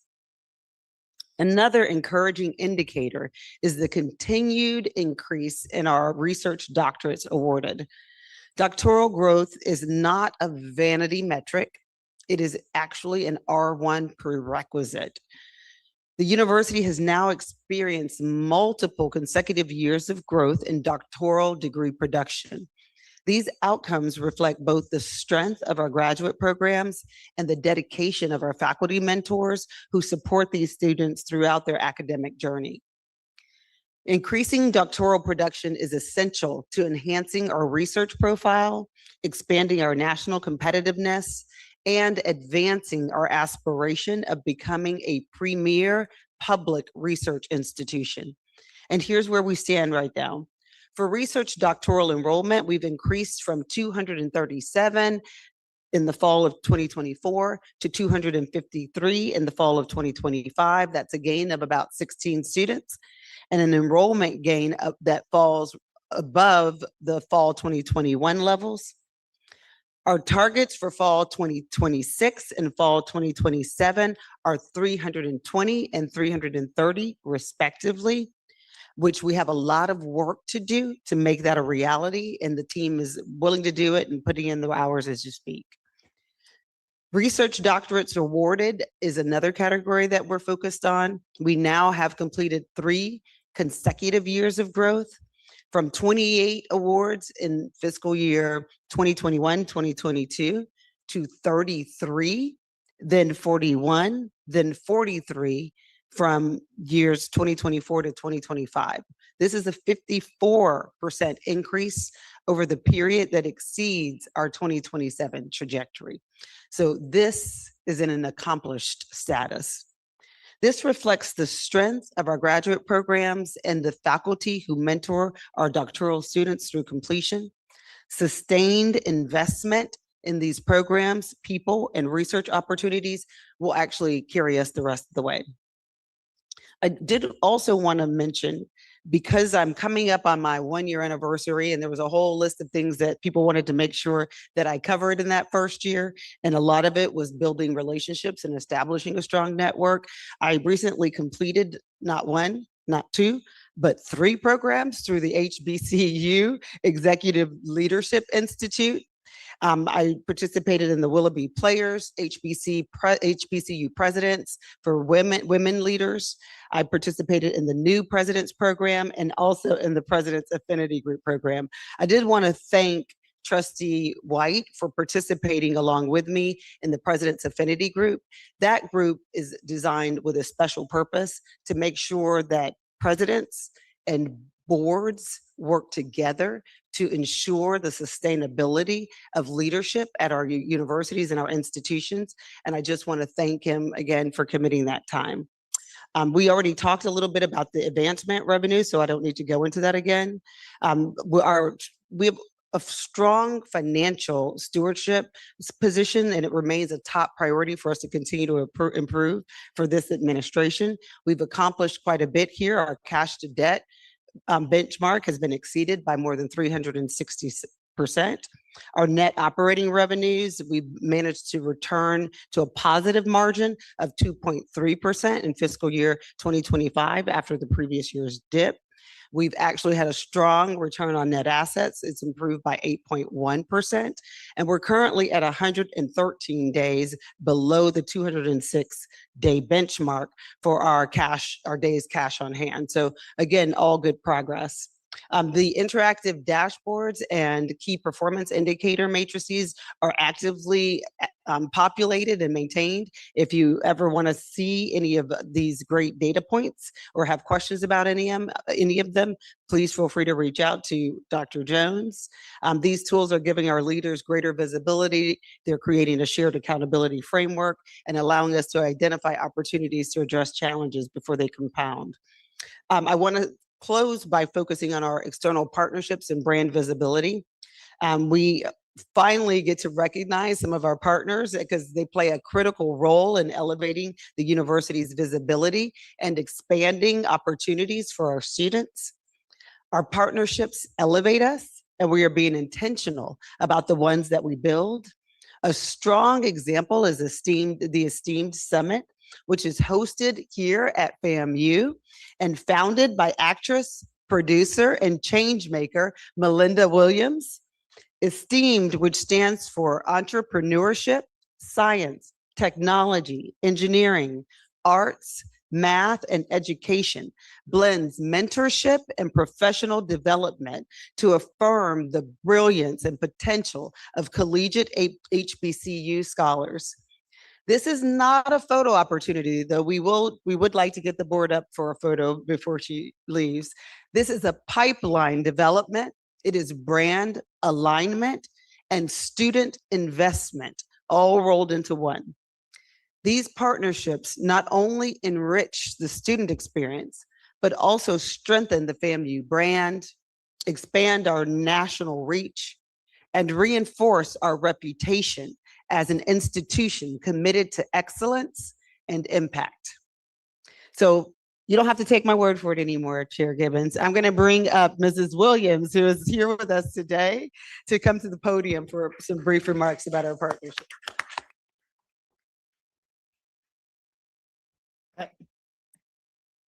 See, you Thank about to be you. like Trustee Brown. You going over. I'm just messing with you. Thank you. Welcome. Thank you. Thank you so much. Thank you, President Johnson.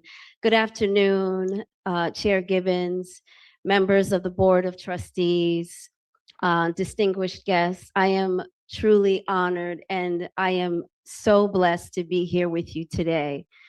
My name is Melinda Williams, as she said. I'm an actress and co-founder of the Arise and Shine Foundation, a nonprofit with a mission to expand education, access, and opportunity for our under-resourced, underserved, and underestimated communities.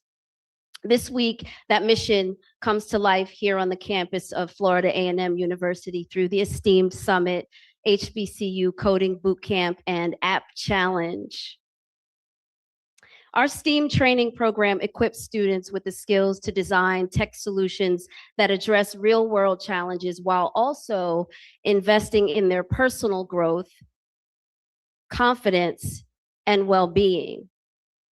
We believe that preparing students for success requires more than technical training and education. It also requires developing the whole person. Since launching in 2024, we have served nearly 200 students representing 21 states and 30 HBCUs. Arise and Shine has supported the creation of more than 150 apps, deployed over 100 devices, and awarded $115,000 in scholarships. Many of our participants return eager to continue building on what they learned and to deepen the connections with their esteemed community. One of our proudest examples is here with us today on campus. Her name is Alexis D. Dameron, and she returns as our Summit student coordinator. She's an alumna from the inaugural program and has returned not only as a mentee, but also as a leader, helping to support the next generation of esteemed scholars. When we envision the future of this program, we know we need more than just a host institution. We need partners whose commitment to excellence and student success reflect the values we also strive to instill in every one of our participants. Florida A&M University is that partner. For generations, FAMU has developed leaders and change makers whose impact extends far beyond this campus. And we're especially proud that the FAMU spirit is represented within our own team through wellness facilitator and proud FAMU alumna, Kiana KJ Rose Henson, whose work helps our students build confidence, resilience, and self-belief. As we look ahead, we remain committed to expanding opportunities for students, increasing scholarships and access to education and wellness. And we know this work is only possible through strong partnerships with institutions like FAMU. On behalf of the Arise and Shine Foundation, thank you, thank you, thank you again and again, President Johnson, members of the board, and the entire FAMU community for welcoming us so warmly onto your beautiful campus and for your partnership and commitment to student success. We look forward to returning year after year and building more together in the years to come. Thank you so much. Thank you, Mrs. Williams. Please, Mrs. Williams, I'm going to honor my chair, and this is going to be the end of the president's report, and he's over there very relieved. But I did want to. I'm actually not. I did want to invite you, please, to take a photo with our board. And I think the chair would like to make comments before you actually sit down. It would be my honor. Could we Thank take you the so photo much. first? Thank you, Madam President. You were correct. I had the opportunity to meet Miss Williams out in the hallway, and I had met her when I lived in LA. I was so awestruck and smitten by her the first time I met her in that restaurant. But it is a complete honor to have a 3-time NAACP Image Award winning actress, a 2012 Black Film Festival, American Black Film Festival Best Performance Actress, by, in the movie Soul Food. And then I started writing these down, Ms. Williams, as you were talking, the movies that I remembered that you were in. So I'm gonna go through them and you tell me if I was wrong on any of them, okay? Listen, I know it's been a long day. Listen, don't worry. I get out of here one day. They know we gonna get out of here. Marry Me for Christmas, Soul Food, The Wood, First Sunday, High School High, uninvited guests. Daddy's Little Girls, A Thin Line, and I think, what was the other one? Something to Death. Oh, yes, that was loved. Listen, Love to there's, Death. That was yes, it. I there's couldn't remember plenty. the first part of it. So Yes. we want to say thank you for always being here and being a part and having this on our campus. And in fact, the president and I were conferring, and we just renovated a building, I think that your program is in, and I'm going to ask Miss Tatum Frederick and the president, we're going to lead an effort to name a room after you and your program in that particular fundraising for these students. And so we can have your name and your program on the door in that particular room. So thank you.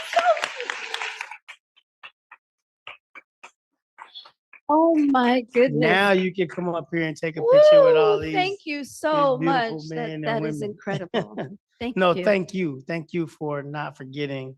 We have to not forget where we come from. And That's right. the fact that you are doing this for these young students, coding is a vital program. It is a great program and it allows for young people to not only have their hands not be idle, but to learn something that they can utilize in the future. So thank you for continuing in that effort. And thank you. And FAMU will be here as long as I'm here to support you. Thank you. Amen. Thank you. I Yeah. appreciate that.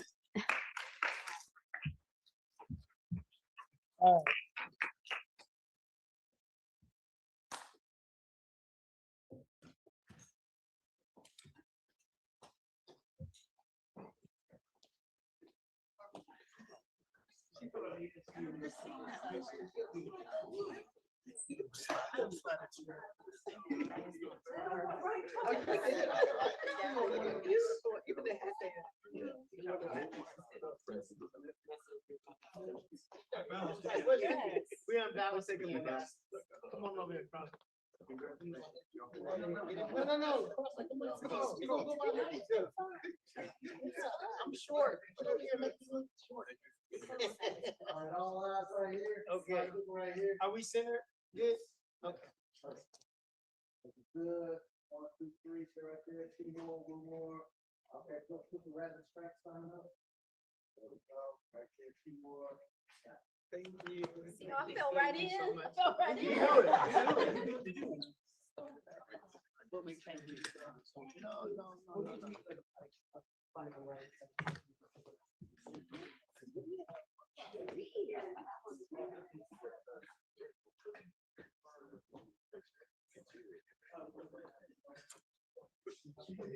What?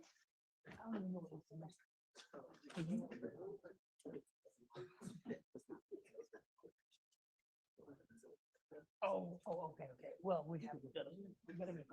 Yeah, exactly. You pick. All right, moving right along. We're gonna move on to the chairman's report, and I can promise you this is gonna be short. My report, we've already done the campus safety report with Lieutenant Gordon. I'm kind of glad we did that this morning and we got it out of the way. Thank you to the police, FAMU Police Department and staff. That was an excellent report. I think all the board members know what we have to do moving forward, and I think it'll be a huge success. I am going to run through a couple of things. I want to thank Mike White, my vice chair, for bringing up the fact that we need to review the procurement policies. I want to thank Brandy Tatum Frederick and President Johnson for making up the gap that we had. I've had several calls from funders, and they have raved about your pick for the foundation and how she has pushed the envelope to get her and her staff to get us to where we are. So I want to thank her, Jennifer, Nick Dulcio, the whole staff, along with Trustee Crossman, because ultimately he's the person that comes up with all these plans and gets it accomplished for us with the president. So I appreciate it. Vice President Robinson, thank you for your efforts in the legislative process this year. Again, thank you for all the stuff that we got accomplished. We did a good job. I want to thank Trustee Brown with this DRS committee. This thing is difficult, but we're going to get it licked and we're going to figure it out and we're going to move agenda forward in a positive manner and get something accomplished there. Thank all the coaches and AD Davis. Thank you for having them here today. and also moving our agenda forward in terms of athletics. But I want that trophy next year here, not at Bethune-Cookman. For our dinner last night, let me thank Tony Lee, Kim Taylor. Thank you for last night and today. Also, I want to thank Yolanda for helping us last night as well with the dinner and getting that all organized. Oh, I want to make this point about one thing. Trustee Lawson, COO Lawson, thank you. And Madam President, the groundskeeping looks phenomenal, especially out in front of Lee Hall. I think we're moving in the right direction. It's starting to look like the college campus we wanted to be, and it's gonna be safe like the college campus we want it to be. So thank you all. Thank you for all the trustees. I forgot one person, Angela Suggs, last night. I got her written down here. Thank you, Miss Suggs. I don't know what her title is. She got like a Jamaican job. She got like all the stuff. Olivia She do Pope. like 14 things. So Miss Suggs, thank you so much. I appreciate it. And that really is the chairman's report. And then I want to say thank you to the trustees for a great dinner last night and also for being prepared today. We moved along this agenda, I think, very well. So thank you all so much for being here and also being prepared. Trustees online, thank you as well. I think we have done a lot of work over the last couple of weeks and have moved this agenda along. I'm looking forward to our retreat, unless I hope you are, and it will be action-packed, but it will also be a little bit of fun, but more so work for us to get things accomplished so that we can continue to do what we're doing here. So that's my chairman's report. I'm gonna move on now to the Student Government Association report. Trustee Williams. Well, good afternoon, everyone. It's my pleasure to be here before you all today. And good afternoon to the trustees on the board. I do want to make a acknowledgement to someone in the gallery. My wonderful Vice President, Monquarius Williams, is here. Stand up. There you go. And so a lot of the things that you'll be hearing about in this report, I couldn't have done without him. I also do want to acknowledge Dillard High School that came in for a few seconds there, and they did a comprehensive training with SGA over the past few days, and they have some things that they can take back to their own SGA down in Dillard.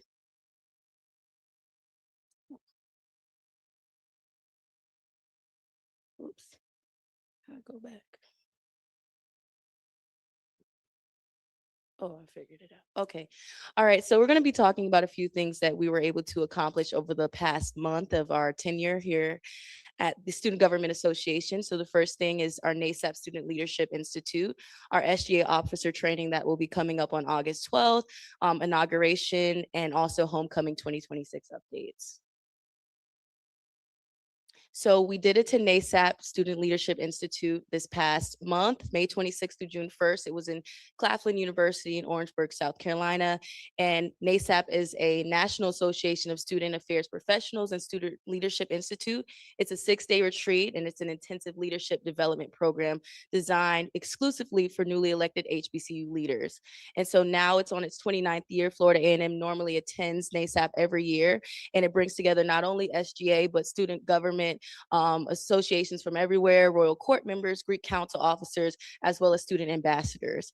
And so one of the reasons that we attended is because it allows FAMU to be exposed to a national level of HBCU leadership and programming. We're able to bounce off ideas from other student government associations and then apply them to our own SGA here at Florida A&M. It helps develop competencies in our own governance, community service, and campus leaderships, and it brings back best practices and innovative ideas back to Florida A&M's campus.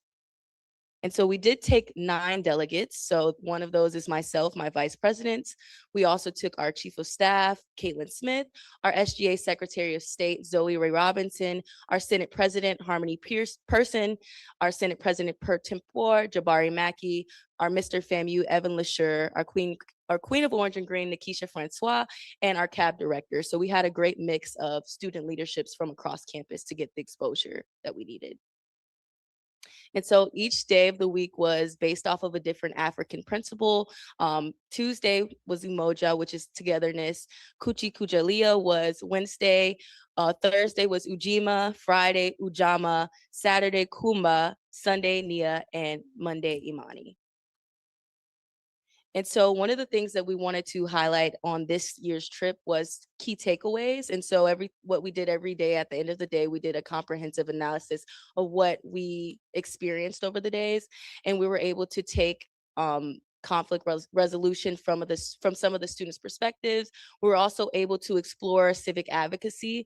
And one thing that we were able to hone in on was exploring a Vote HBCU, Equal Ground, and Black Yard Renaissance tour as a model for our own collective civic engagement beyond the campus, as this is a very important election year coming up for the state of Florida. We also were able to re-solidify our own team structures, and we were able to emphasize that every role, no matter how small, is important.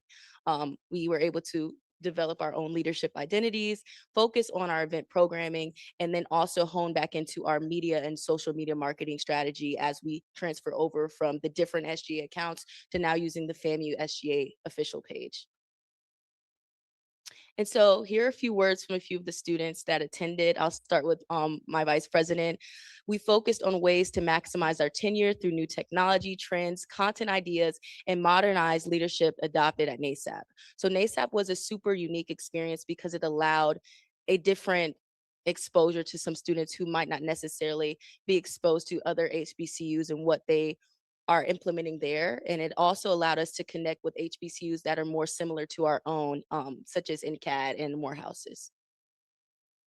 And so what we're bringing back to FAMU, so we yielded over 16 FAMU focused ideas, but here are the 4 things that we're honing in on for this next tenure. And so we're bringing back our conflict and communication. We're introducing the Behold conflict resolution method and emotional intelligence frameworks into our SJ orientation, cabinet training, and campus culture programming. We're also focusing on civic advocacy. We're partnering with HBCU-wide platforms like Nationwide Vote HBCU, Equal Ground, and Black Yard Renaissance Tour to build our campus collective civic engagement campaigns. We're also honing in on that campus activities board and SGA collaboration, and we're formalizing an SGA and CAB mixer to include SGA and CAB planning processes and honor the campus activity boards as at FAMU convocations as full-fledged members of the student leadership on campus. And then we've also were able to hone in on the royal court systems and create a collaborative document that we will be using to ensure collaboration amongst both of our organizations. And so we have an SGA officer training coming up on August 12th through the 14th. I invite members of the board and members of the gallery to attend if you're able to. But the purpose of our training is to equip all of our newly elected SGA officers across our different branches with the knowledge, tools, and relationships needed to effectively serve in their positions. What we're focusing on this year is governance. We're working on parliamentary procedure, constitutionality of everyone's duties, budget management, interbranch communication, as well as event planning protocol and FAMU governance structures. So we have a mafia alignment, which aligns with my vice president's and I's platform points, those of which is mobilizing the student experience, academic excellence, fostering unity across campus, investing in student success, as well as activating civic engagement across campus. And so as a result, we hope that all of our onboarded officers are ready prior to fall 2026 with a shared understanding of our administration's priorities and how they can apply them in their positions and outside of their roles. And so finally, the thing you've been waiting for, inauguration. So I would love to see you all at our inauguration coming up on September 25th. This is a tentative save the date. The time is still forthcoming. And so we all know the significance of an SGA inauguration, but details will be forthcoming, such as dress code, program schedule, etc. So homecoming 2026 updates, planning progresses, and key milestones. So we have begun the theme selection. We are awaiting the final theme confirmation by the overall homecoming steering committee. We have begun planning event programming. The week of events calendar is solidified, but again, it's waiting approval by the overarching homecoming steering committee. We are still working on vendor sponsorships with the FAMU Foundation, and corporate sponsorships have already been drafted. And so logistics and operations as well is still in its early stages of planning. However, we have venues identified for our different events for the upcoming homecoming. And then our homecoming theme is scheduled for release tentatively July 10th, and the concert reveal will be held at Ken Raleigh Field at Bragg Memorial Stadium, August 29, 2026, during FAMU's first home game like last year. Our content and web specialist search, we are in the process, my vice president is in the process of identifying a top content and web specialist. They've identified their top 3 candidates, and they'll be tasked with creating a detailed graphic campaign based on a randomly assigned homecoming theme, and final reviews will be reviewed by the vice presidents and Office of Communications for the decision. And so upcoming milestones, June 17th is a faculty homecoming steering review review meeting. June 18th, the student committee receives the official confirmation of the approved theme. And the week of June 22nd, the student leads will begin meeting with their respective faculty leads and Ms. Mary Brown to discuss expectations, planning timelines, and event development. And then July 1st is our second round of detailed event proposals from all our teams. So we also were able to complete a constitutional convention. So our Student Government Association was able to conduct a full constitutional convention to review, debate, and ratify amendments to our own student body constitution. That hasn't been done in over 3 years. So I'm super proud of the legislative branch for taking that initiative. The delegates from across SGA, including those of executive branch, Senate, and J branch representatives, were able to participate in this process. It ensured that our governing documents were obviously up to date in accordance with the nuance of things as we enter into 2026. And all amendments are currently rating ratification by our Judicial and Rules Committee. And we also were able to work hand in hand with Professional Roger Mitchell at the FAMU College of Law to help oversee our documents. GPA standards, one thing that I'm super proud of is in accordance with the other SUS schools, we have now updated the GPA standards for SGA to a 3.0 minimum.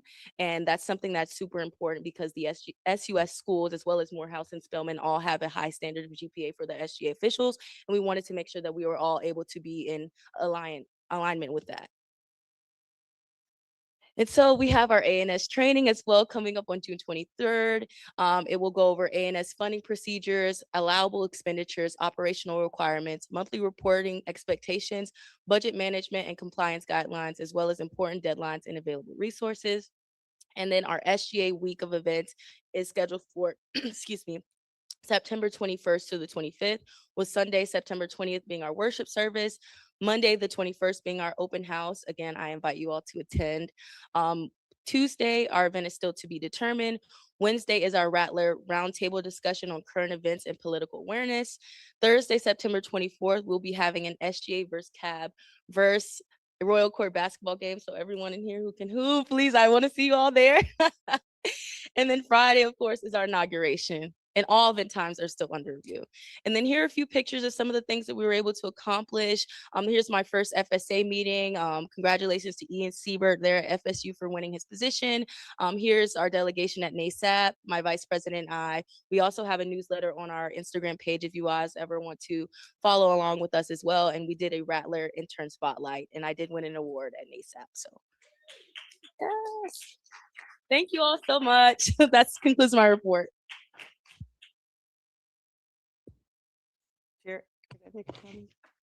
Madam President.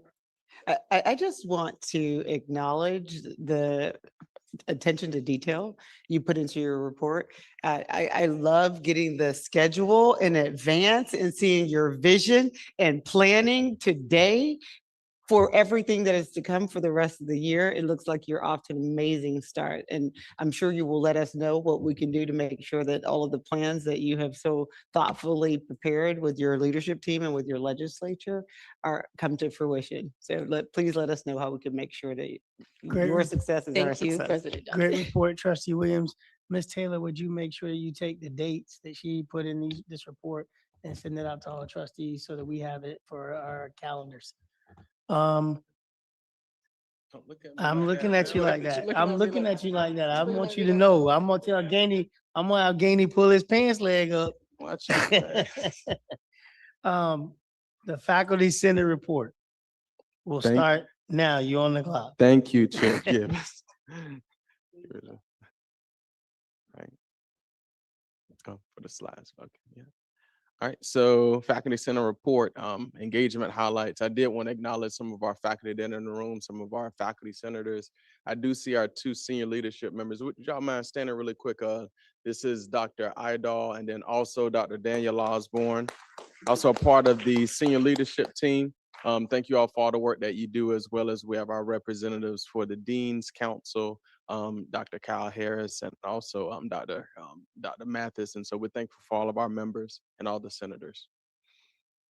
All right, so want to talk about some different events and things that we had going on in the spring. One that we'll highlight is Faculty Day. This was our third annual Faculty Day. This was the third time we've been able to do that celebration. A great event that we've been having. The President's Office has continued to play a very key role in that event with sponsorships and different programming. The same for the Office of the Provost. So we're thankful for that, and we'll go through that. The Provost and I got an opportunity to do teaching and innovation, a tour for research tracks and for teaching tracks. Of course, the presidential investiture down at the Brooksville Center, and also for the solar farm. So first, I want to talk about Faculty Day. Once again, I want to thank Provost Watson's office for always securing that speaker for us. We had Dr. Henson, who came and spoke at this event. Amazing programming. At this event, we've had a photo booth, DJ music, dunking booth, massages, and just learning and refreshing. You see a copy of our shirts that were made. Stronger Together was the theme. And so this year we did it out on Pattyfoot Lawn, and it was a great time and celebration for faculty to be able to get together. Have quite a few pictures in there. I do want to give a shout out to it. If you look in the second picture on the right side with those with the students, these are our work study students in the Faculty Senate office that are pictured there with our coordinator, Ms. Denard. I really want to give them a shout out for the hard work that they've done towards the event and towards the different initiatives this semester. President Johnson and her team came to the event, and we were so happy to be able to spend time with her and her team as they supported the event as well. And we had a fish fry. Thank you all. You see, we had the massages as well too. This is something that we've been able to do every year, so that was a really nice event. All right, faculty feedback. So I want to thank just the entire team, Provost Watson and her team, as well as President Johnson. One of our strategic priorities was making sure that faculty had an opportunity to just continue in the feedback loop model and shared governance. And I think this was an amazing display of our collaboration. So myself and Provost Watson, we got on our little golf cart choo-choo train, and we did tours around the campus to the different colleges and schools. And the purpose was to get feedback from faculty about teaching tracks and research tracks. At a very high level, as a lot of you know, at a lot of the R1 institutions and at a lot of our SUS institutions, faculty are able to break into those different designations, and being able to focus in those areas really lead to outcomes of being more productive, including, better for R1 status. So once again, for the teaching track, for those teaching research, the other, just for time purposes. These are an example of the different colleges and schools that we went to. I put a picture on the side, the Google Gemini stopped by. Last night at our dinner, we talked about AI and we talked about integration for the students. This was the event that I was speaking about. I believe we were one of the first schools, Provost Watson. We were the first school, yes. The Office of the Provost reported we were the first school that Google Gemini came to. And it was an amazing event because the students were out in the Pattyfoot Lawn, and they got an opportunity to walk up to computers and say, hey, give me an example of your lesson plan. And it showed the students how to make flashcards. It showed them how to make study. It showed them the different teaching models. And so from our conversation yesterday, I really appreciate the opportunity for the students hands-on and the faculty too, to touch the computers and to really understand how the Google Gemini system that's integrated with the university is helpful to them. So these are just different pictures from across the university. As we were riding on our tour, we ran into Chancellor Rodriguez and President Johnson as well. So it was a great opportunity. Sitting with the different faculty, that was a good opportunity. Let's keep going. At CAFs, SBI, we went everywhere. Listening before implementation. So faculty were invited to react to the model, talk about the concerns, help to shape the next steps, and just trying to be data informed as well too. And so faculty felt that they were co-creators in that process as it relates to those different functions. So what do we learn from the tour? Just high level feedback. One, we learned that faculty are generally open to the differentiated pathways for teaching and research. Two, the support, faculty wanted support to be based on clear criteria, fairness, transparency, and proper resources. Three, faculty wanting R1 type of support systems and more graduate programs to maintain status. One thing that was very eye-opening is the amount of faculty that are truly passionate about having and developing more of those programs in their schools. Looking at the balance of the roles for them. Number 5, looking at how the workload expectations would be laid out. 6, the persons that are focused on the teaching did not want to feel that their roles are not as valued as the persons that were in the research. For 7, making sure that those research pathways, how are they comparable to what our SUS and other peers are doing so that faculty actually have the space, the travel, the teaching assistants, and in that case, equipment, and also post-award infrastructure. At a lot of the institutions with the charge of the research, faculty are given a lot of those packages. And so we know those are some of the resources needed. For the teaching pathway, same thing, a need for classroom technology, TAs, pedagogy development, and then for loads. 9, they talked about the model being able to strengthen student success, research productivity, morale, and recruitment. And then 10, faculty just wanted more continual dialogue in that. Presidential investiture. Faculty Senate presence in institutional ceremony, academic tradition, and university leadership. If you all did not see this picture on the left, this was how beautiful this room was done for the investiture. I just want to give a shout out to the entire committee that did that planning. This room looked like something that weddings and balls and Tyler Perry movies would be held in. And so that was a very beautiful event. Thank you to President Johnson and your team for allowing me to do the invocation at that event as well. Moving down the road to Brooksville. So down at the Brooksville Agricultural and Environment Research Station.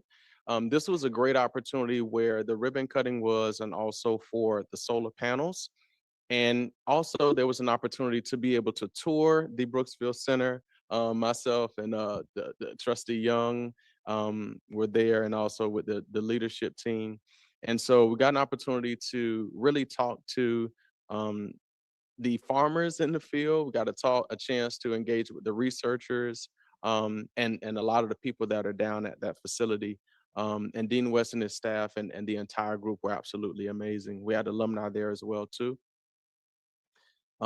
This is a picture of one of the researchers, and they have a horse striker, two horses that are there, and also one of the research labs. And so really looking forward to the opportunity of seeing more of those things. I know earlier we talked about the legislative budget request. I also just wanted to encourage us caregivers to see what opportunities we may have to be able to engage as a group down at the Brooksville facility. I think the group would be. I would love to have a meeting down there. We just need to figure it out. Yeah. Get with the president and then we can have a meeting. Yeah, that's fine. Yeah. The group would be very happy to see our presence there. All right. Rattler Solar Center that we talked about, just some of the stats that came from it. 74.9 megawatts of clean energy capacity. Those pictures were 210,000 solar panels that are going to power 23,000 homes annually. So it's a very big thing for us, stepping and walking continually in land grant and FAMU being positioned in that area as an agricultural school. Partnerships and closing synthesis, that FAMU and Duke Energy partnership. It's low risk, high investment, strategic land use. That was very strategic for the university. And this report just talked about faculty appreciation, the voice, ceremony, and just very grateful for the opportunity to collaborate with everyone in the university on these initiatives. Chair Gibbons, that concludes my reports. 10 minutes, 11 seconds. Thank you, President Johnson. Thank you, Thank you. Faculty Senate President Brown. Yes, We sir. appreciate you today. I thought we were gonna have death by, No, you didn't. by PowerPoint today, but we didn't. Okay, so we're moving right along. We're gonna move to the committees, reports, Academic and Student Affairs Committee report. Brown, you're up. The Academic and Student Affairs Committee met today. The following trustees were present: Jamal Brown, Kenneth Jones, Rafael Vasquez, and Kennedy Williams. A quorum was established. The committee recommended approval on the following items: the minutes for the February 12th, 2026 meeting, tenure recommendations, FAMU 2027 to 2028 general education course list, specialized admissions, amendment to regulation 2.015, which was based in admissions, a new degree program of the PhD in biology, and submission of the grant for the Florida Post-Secondary Comprehensive Transition Program. The committee also heard updates on enrollment, FCS transfer, student success, curriculum mapping, and posting review. Chair Gibbons, that concludes the report. Thank you, Chair Brown. We're moving to Audit Risk and Compliance. Chair Crossman, you recognize. Earlier today, the Audit Risk and Compliance Committee met. The committee took up 4 action items. The first item was approval of the minutes from the February 12th, 2026 meeting. The other items approved and moving forward for full board consideration are approval of the Division of Audit Annual Work Plan, approval of the Division of Audit Charter, and approval of the ERM Annual Work Plan. These items are included in the full board consent agenda for consideration of approval. We also received informal updates on plans and audit. Also pursuant to 5.9 of the board operating procedures, the committee added and improved an action item requesting independent assessment and investigation of the National Alumni Association spending, travel practice, and related governments and internal controls. Finally, Chair White led a discussion that's related to procurement transformation and emphasis on policies. Chair Gibbons, this includes our report. Thank you, Chair Crossman. Budget, Finance, and Facilities, Chair Gainey, you recognized. The Budget, Finance, and Facilities Committee met today. Following trustees were present: Brown, Gainey, Gibbons, Young, which established a quorum. Committee recommended approval of the following items: the minutes from the February 12th committee meeting, 26-27 operating budget, the 27-28 fixed capital outlay budget, continuing services contract authority, construction management contract authority, approval of building acquisitions, athletic debt forgiveness, extended financial and workday support services, and the approval of multi-year contract with Sharon Jenkins. Committee also heard 2 informational items: the quarterly financial report, the budget to actuals, and workday update. And Chair Gibbons, that concludes my report. Thank you, Chair Gainey. Governance Committee, Chair Figures, you recognize. Thank you so much, Chair Gibbons, and good afternoon, everyone. The Governance Committee met today and approved the February 12th, 2026 committee minutes. The 2027-2028 legislative budget request was recommended to be approved by the full board. The following agenda items were discussed. VP Michelle Robinson provided an update on government relations, including the status of the 2026-2027 legislative budget, the timelines for President Johnson's goal setting and the evaluation process, as well as the board's self-evaluation process, were also presented. Before concluding, I would like to thank President Johnson, Vice President Robinson, Provost Watson, and my fellow board members for their continued dedication and service to FAMU. I truly appreciate the time and effort everyone has invested in advancing our university's mission and strategic priorities. This concludes my report. Thank you, Chair Figures. Direct Support Organization and Athletics, Chair Crossman, recognized. The Direct Support Organizations Intercollegiate Athletics Committee convened on June 11th, 2026. The committee approved the following action items: February 12th, 2026 committee meeting minutes, fiscal year 2025-26 foundation operating budget amendment, a gift-related naming opportunity for track and field, which is very exciting, fiscal year 2026 operating budgets for FAM Foundation and Rattler Boosters. The committee was presented with the following informational items, divisional updates for university advancement and direct support organizations, athletics department updates from AD John Davis. This concludes our report. Special Committee on Development Research School, trustee, Chair Brown, you recognize. Morning. The DRS Special Committee met. The members present were trustee Roderick Harris, Natalie Figures, Emmett Gainey, and Michael White, and myself. Action items included approving the minutes from the May 12, 2026 meeting. Committee updates were given from myself on the different DRS teams and the work that has been done in the current plans.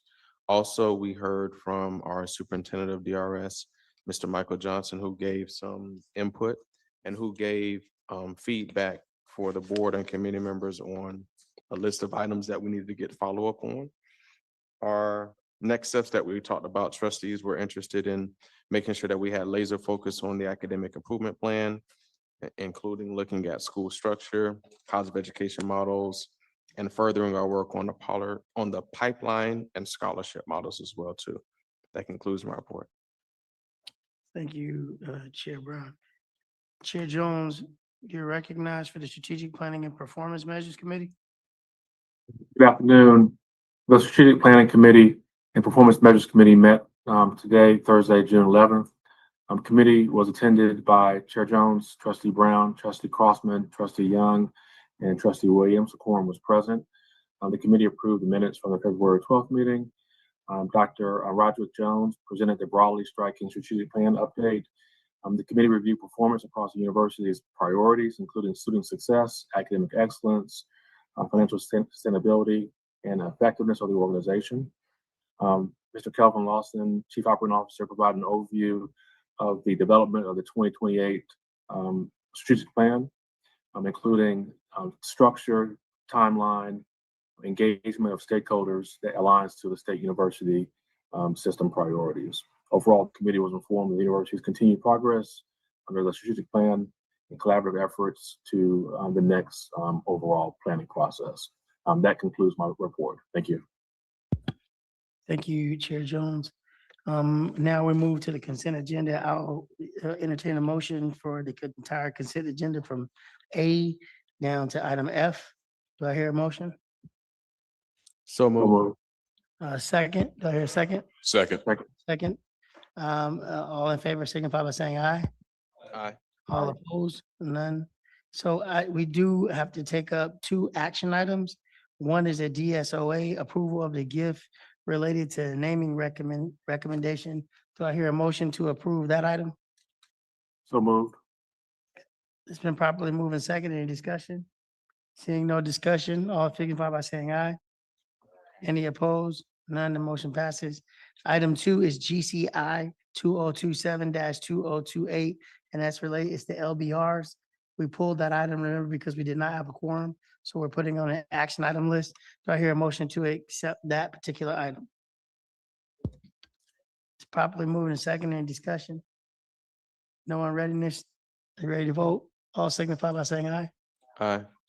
Any, no, no, it passes, the motion passes. Close, we now will move to our closed session and come back and do an adjournment. Is the legal team ready? Are you ready, Yes. sir? Yes, Do sir. we need to leave? Yes, but I need to get this on the record. Go ahead. Yes, sir. So pursuant to section 447.605, paragraph 1 of the Florida statutes, all discussions between the chief executive officer of the public employer or his or her representative and the legislative body or the public employer relative to collective bargaining shall be closed and exempt from section 286.011. This exemption applies in the context of actual and impending collective bargaining negotiations. This particular closed session will be regarding negotiations with the United Faculty of Florida as it relates to our general faculty and also our FAMU DRS. Those in attendance should include the board members, President Johnson, COO Lawson, Provost Watson, Mr. Billy, Dean Price, Superintendent Johnson, outside counsel Robert Locken, and attorneys Iris Elijah, Tavia Coates, and myself. With that, Chair, we should now move into the collective bargaining closed session and then reconvene at its conclusion. Will, thank you, Attorney McKnight. We will move into that session. Trustees that are online, you have received the link. If you'll switch over to that link, so that we can get going fairly quickly, and we'll move to this room and move to the session. Thank you.